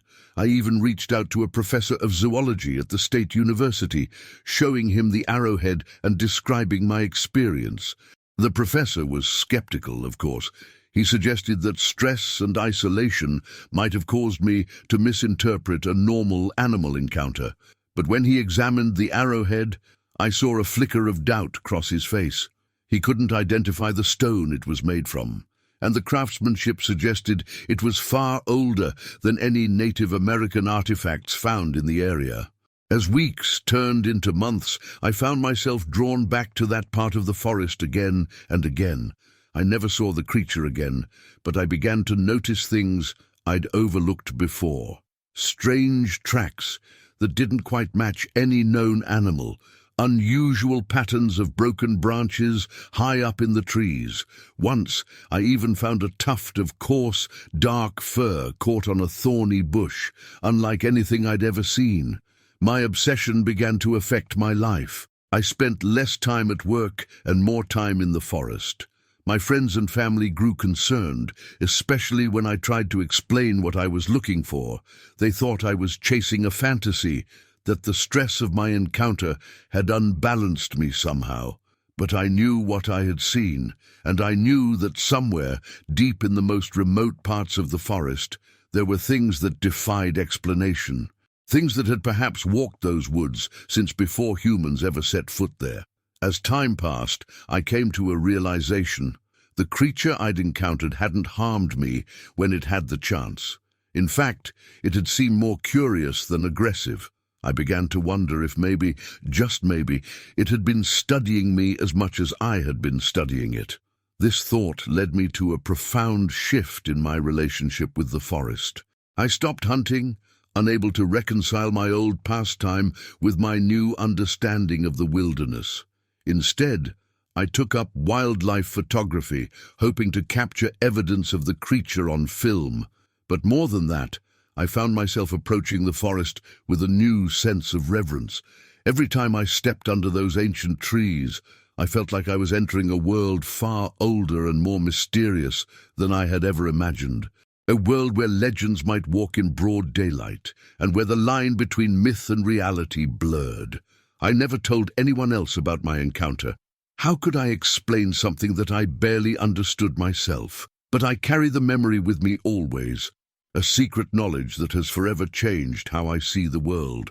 Sometimes, on quiet nights when the moon is full, I find myself standing at the edge of the forest, listening.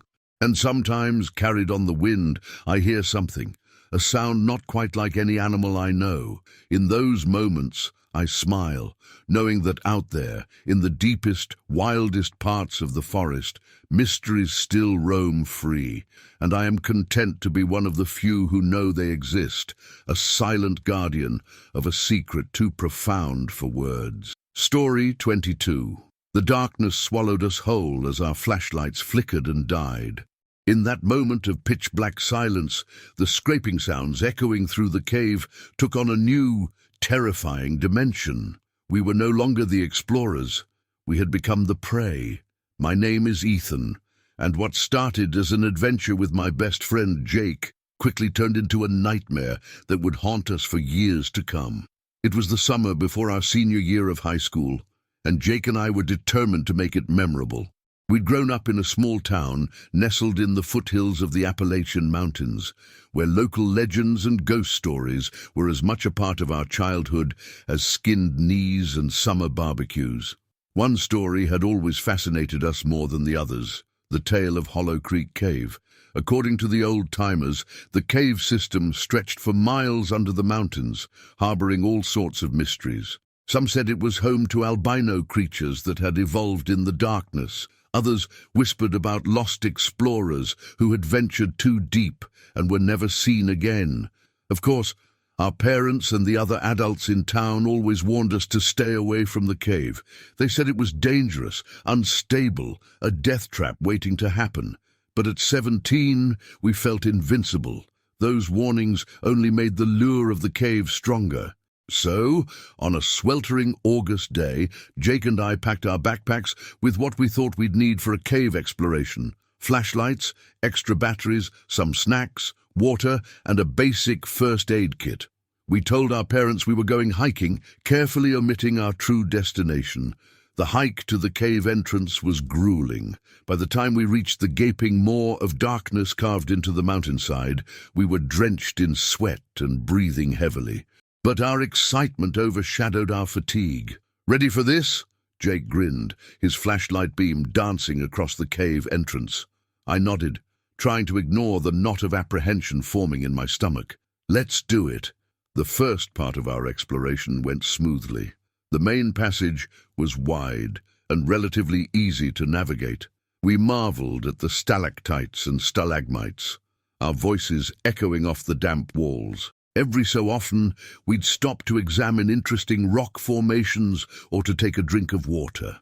It was when we decided to venture into a narrower side passage that things started to go wrong. The ceiling lowered, forcing us to crouch as we moved forward. The air became thicker, harder to breathe, but we pressed on, driven by a mix of curiosity and teenage bravado. We'd been in the cave for maybe 2 hours when we heard it, a faint scratching sound coming from somewhere ahead of us. We paused, listening intently. "What do you think that is?" I whispered. Jake shrugged, but I could see the excitement in his eyes. "Let's find out." We moved forward cautiously, the scratching growing louder. It seemed to be coming from multiple directions now, surrounding us. That's when our flashlights began to flicker. "Shit!" Jake muttered, smacking his flashlight against his palm. "I thought we had fresh batteries." I tried my own flashlight, but it too was fading fast. Panic began to rise in my chest as the darkness closed in around us, and then, with a final sputter, both our lights went out. The darkness was absolute. I'd never experienced anything like it. I couldn't see my hand in front of my face, couldn't tell up from down. And in that darkness, the scratching sound seemed to amplify, echoing off the cave walls and reverberating through my bones. "Jake!" I called out, my voice trembling. "I'm here," he replied, his hand finding my arm in the darkness. "We need to get out of here." But which way was out? We'd taken so many turns, and in the pitch black, it was impossible to orient ourselves. We stood there, frozen in indecision, as the scratching sounds grew closer. That's when we heard the first screech. It was high-pitched and otherworldly. Unlike anything I'd ever heard before, it was followed by another and another until the air was filled with a cacophony of screeching and scratching. "Bats!" Jake yelled over the noise. "It's a colony of bats!" The realization didn't make the situation any less terrifying. We were trapped in a narrow passage, surrounded by who knows how many bats, with no light to guide us out. We pressed ourselves against the cave wall, trying to make ourselves as small as possible. I could feel the air moving as the bats flew past us, their wings occasionally brushing against my face or arms. My heart was pounding so hard I thought it might burst out of my chest. "We need to move," Jake said, his voice tight with fear. We can't stay here." He was right, of course, but moving meant potentially disturbing the bats even more, or worse, getting even more lost in the cave system. It was an impossible choice. In the end, survival instinct won out. Keeping one hand on the cave wall and the other gripping Jake's shirt, we began to inch our way forward. Every step was a gamble. We had no idea if we were heading deeper into the cave or towards the exit. The screeching of the bats was deafening. They swirled around us in a frenzy, their wings creating gusts of wind in the confined space.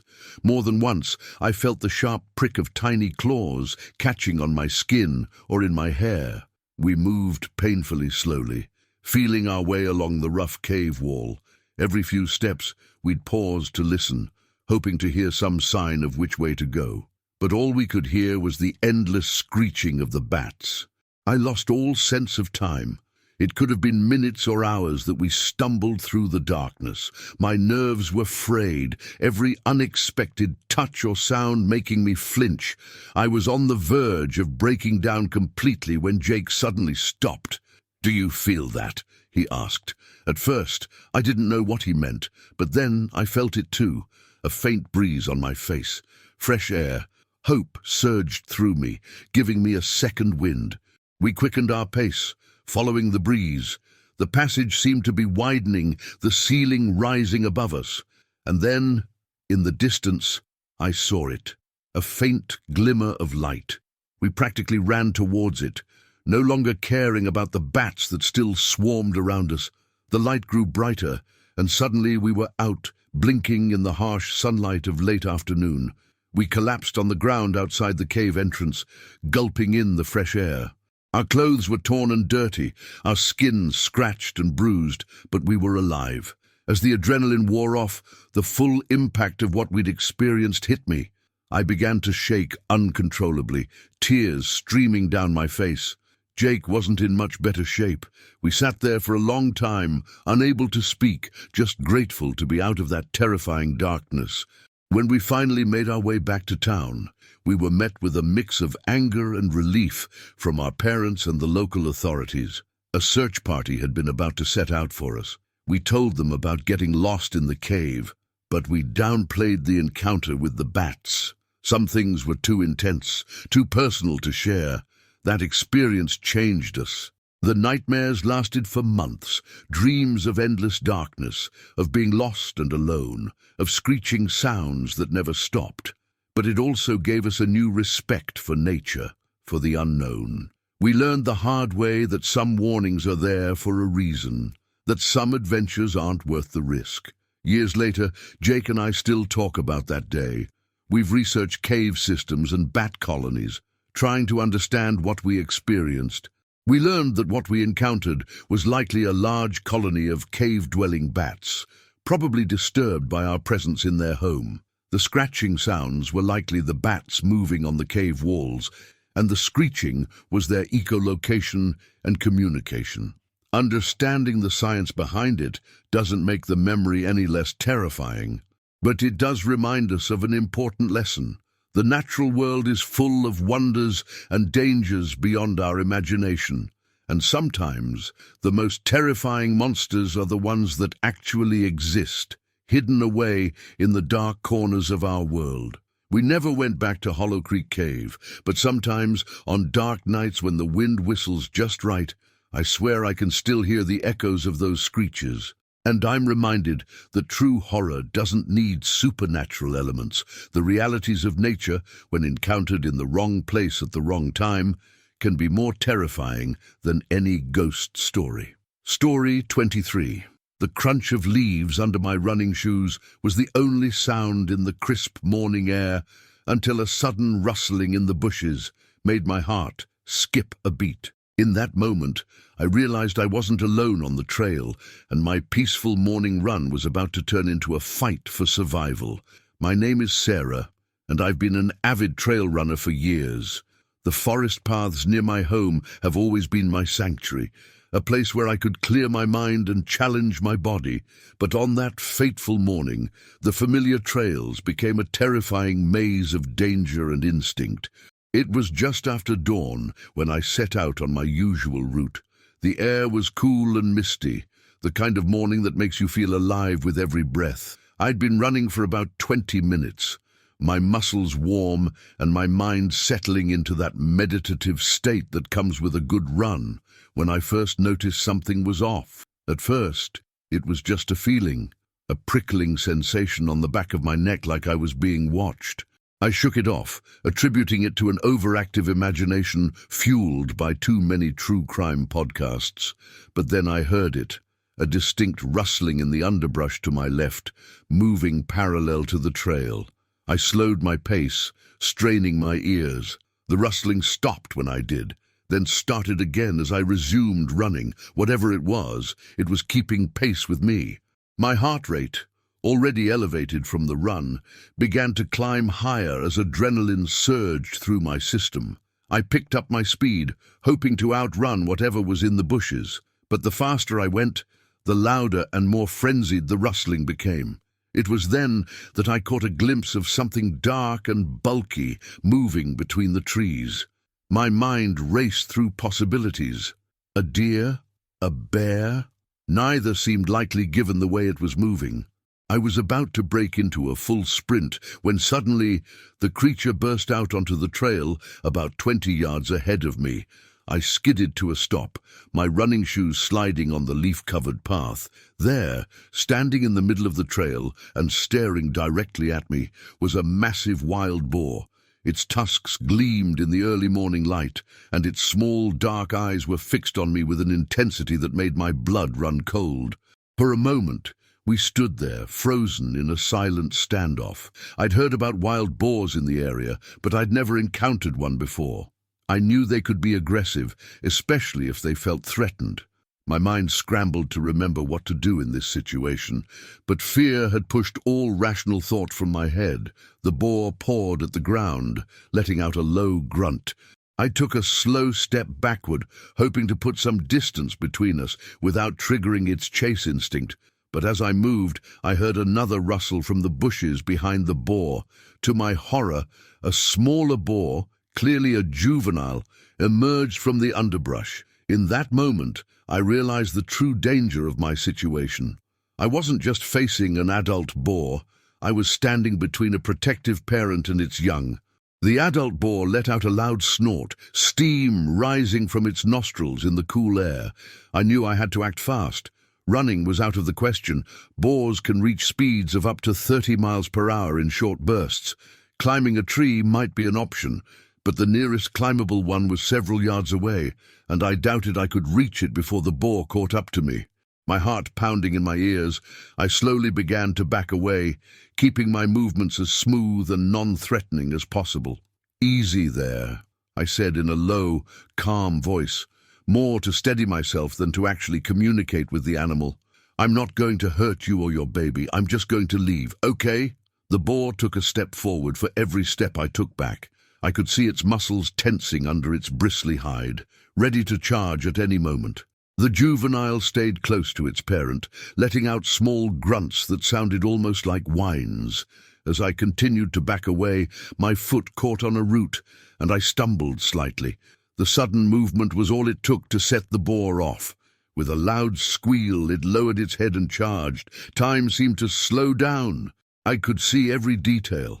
The mud caked on the boar's tusks, the way its hooves tore up the earth as it ran, the look of primal fury in its eyes. In that moment, all my years of running, all my training and endurance, came down to this.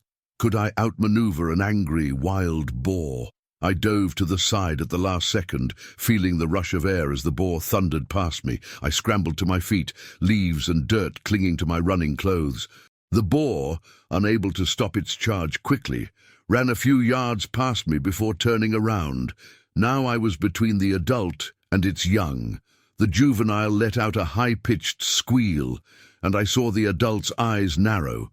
I knew the next charge would be even more ferocious. My eyes darted around, looking for any escape route. That's when I spotted it. A fallen tree a few yards to my right. Its trunk was thick enough that I might be able to use it as a barrier. I didn't have time to think it through. As the boar began its second charge, I sprinted for the fallen tree. I could hear the thundering of hooves behind me, growing louder with each passing second.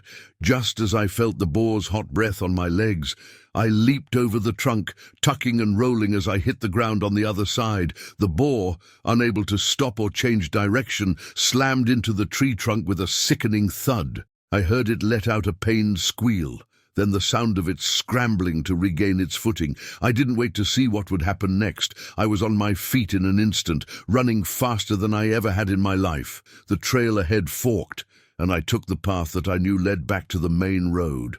Behind me, I could hear the boar crashing through the underbrush, but the sounds were growing fainter. I didn't stop running until I reached the road. My lungs were burning, and my legs felt like jelly, but the adrenaline kept me moving.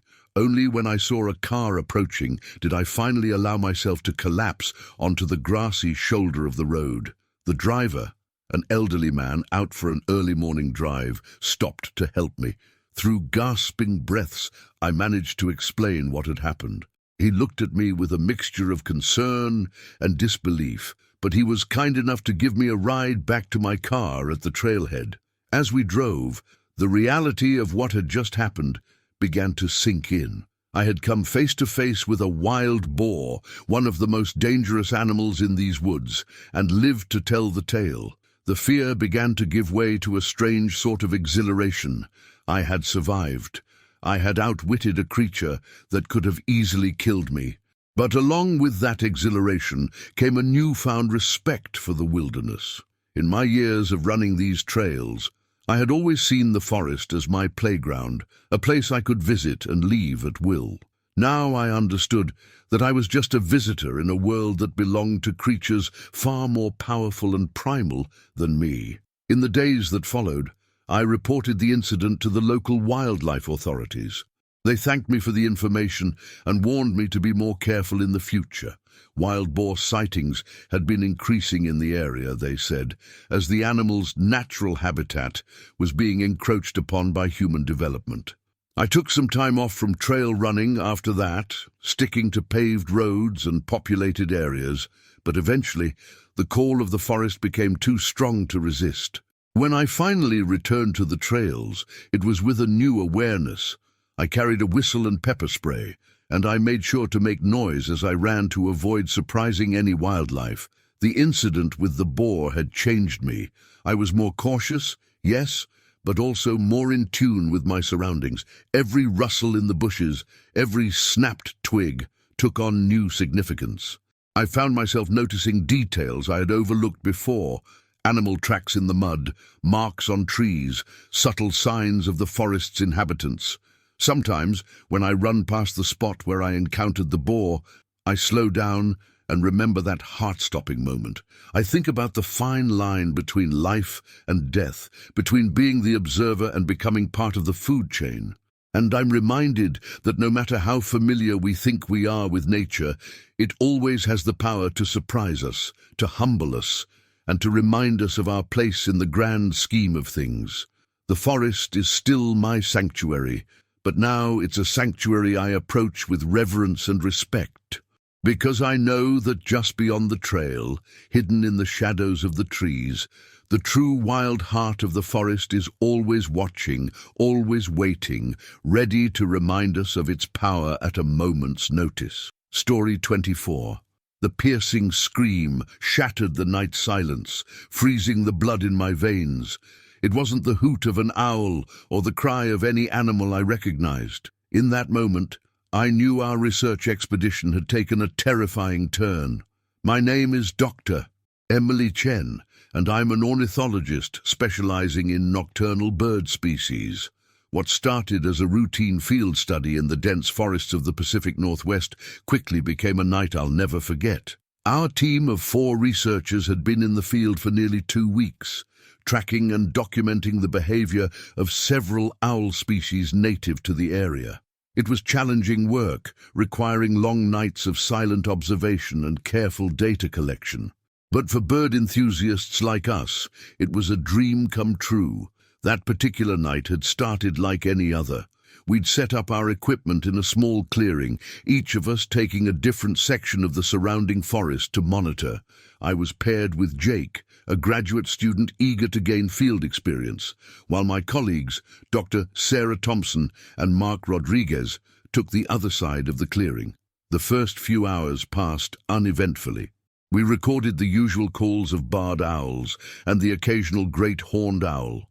The forest was alive with the subtle sounds of nocturnal life, the rustle of small mammals in the underbrush, the gentle whisper of wind through the trees. It was just past midnight when we heard it, a sound that made all of us freeze in our tracks. At first, I thought it might be some kind of mechanical failure in our recording equipment. The shriek was so loud, so unnatural, that it couldn't possibly be organic, but then it came again, louder this time and undeniably real.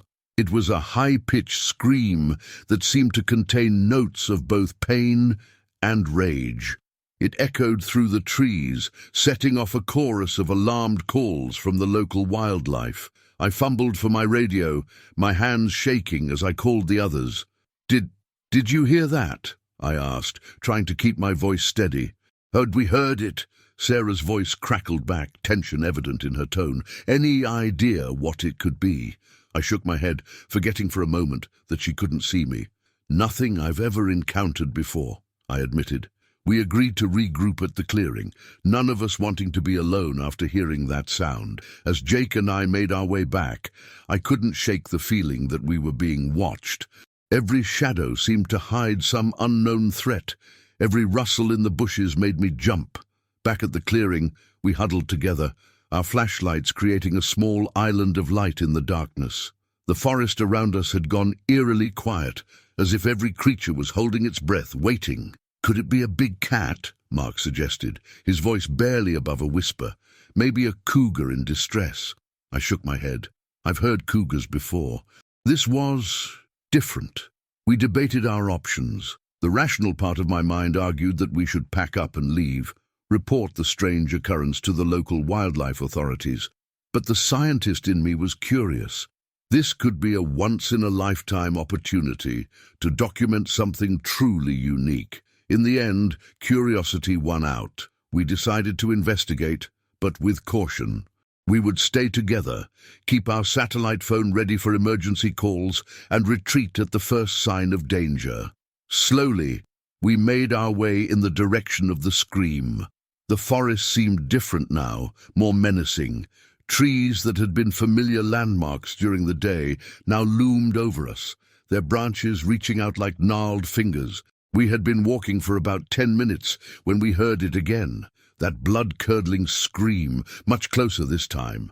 It was followed by a series of lower growls and the sound of something large moving through the underbrush. My heart was pounding so hard I was sure the others could hear it. We all stopped, instinctively moving closer together. Jake's hand found mine in the darkness, squeezing it tightly. That's when we saw the eyes, two glowing orbs reflecting the light of our flashlights. They were too high off the ground to be a normal predator, and too far apart to be a bear. "What is that?" Jake whispered, his voice trembling. Before any of us could respond, the creature let out another scream. This close, the sound was deafening. We stumbled backward, our fight-or-flight responses kicking into overdrive. In the beam of our flashlights, we caught glimpses of tawny fur, powerful limbs, and a face that seemed almost human-like in its expressiveness, but it was all wrong. Too big, too strange to be anything we recognized. "Run!" Sarah yelled, breaking the spell that had held us transfixed. We turned and fled, crashing through the underbrush with no regard for the noise we were making. I could hear the creature behind us, its heavy footfalls shaking the ground. Branches whipped at my face as I ran, my lungs burning with each desperate breath. I don't know how long we ran. Time seemed to lose all meaning in the face of sheer terror. Eventually, we burst out of the tree line onto the dirt road where we had parked our research vehicle. Gasping for breath, we piled into the SUV. Mark, with shaking hands, managed to get the key in the ignition. As we sped away, I looked back at the dark line of trees. For a moment, I thought I saw a large shape at the forest's edge, watching us leave. But it was gone so quickly I couldn't be sure. We drove straight to the nearest ranger station, our minds reeling from what we had experienced. The ranger on duty listened to our story with a mixture of concern and skepticism. He assured us that there were no known predators in the area that matched our description, suggesting that fear and darkness might have played tricks on our minds. But I knew what we had seen was real. The image of those intelligent eyes, that strange, almost human-like face, was burned into my memory. In the days that followed, we pored over our audio recordings, hoping to have captured evidence of the creature. We found something, a series of vocalizations unlike anything in our extensive database of animal sounds. But it wasn't conclusive proof of what we had encountered. We debated going public with our experience, but decided against it. The scientific community can be unforgiving of claims about unknown creatures, and we didn't want to risk our professional reputations without solid evidence. Instead, we quietly continued our research, expanding our focus to include investigation of local legends and historical accounts of strange creatures in the area. We found more than we expected, Stories passed down through generations of indigenous people, tales from early settlers, and even recent accounts from hikers and campers that eerily mirrored our own experience. Months passed, and we never encountered the creature again. But that night changed us all. We approached our work with a new perspective, a heightened awareness that there might be things in this world that defy our current understanding. As for me, I can't look at the forest the same way anymore. Every time I step into the wilderness, I'm acutely aware that we might not be alone out there. The memory of that scream, those eyes, that face, it's always with me, a reminder that nature holds mysteries we have yet to unravel. Sometimes, on quiet nights when I'm in the field, I find myself listening extra carefully, wondering if I'll hear that scream again. Part of me hopes I do, driven by scientific curiosity and the desire to uncover the truth. But another part of me, the part that remembers the sheer terror of that night, hopes that whatever we encountered stays hidden in the depths of the forest. One thing is certain, that night taught me humility. It showed me that no matter how much we think we know about the natural world, there are always surprises waiting to be discovered. And sometimes those discoveries can shake us to our very core, challenging everything we thought we knew about the world around us. As scientists, we're trained to seek the truth, to question and explore.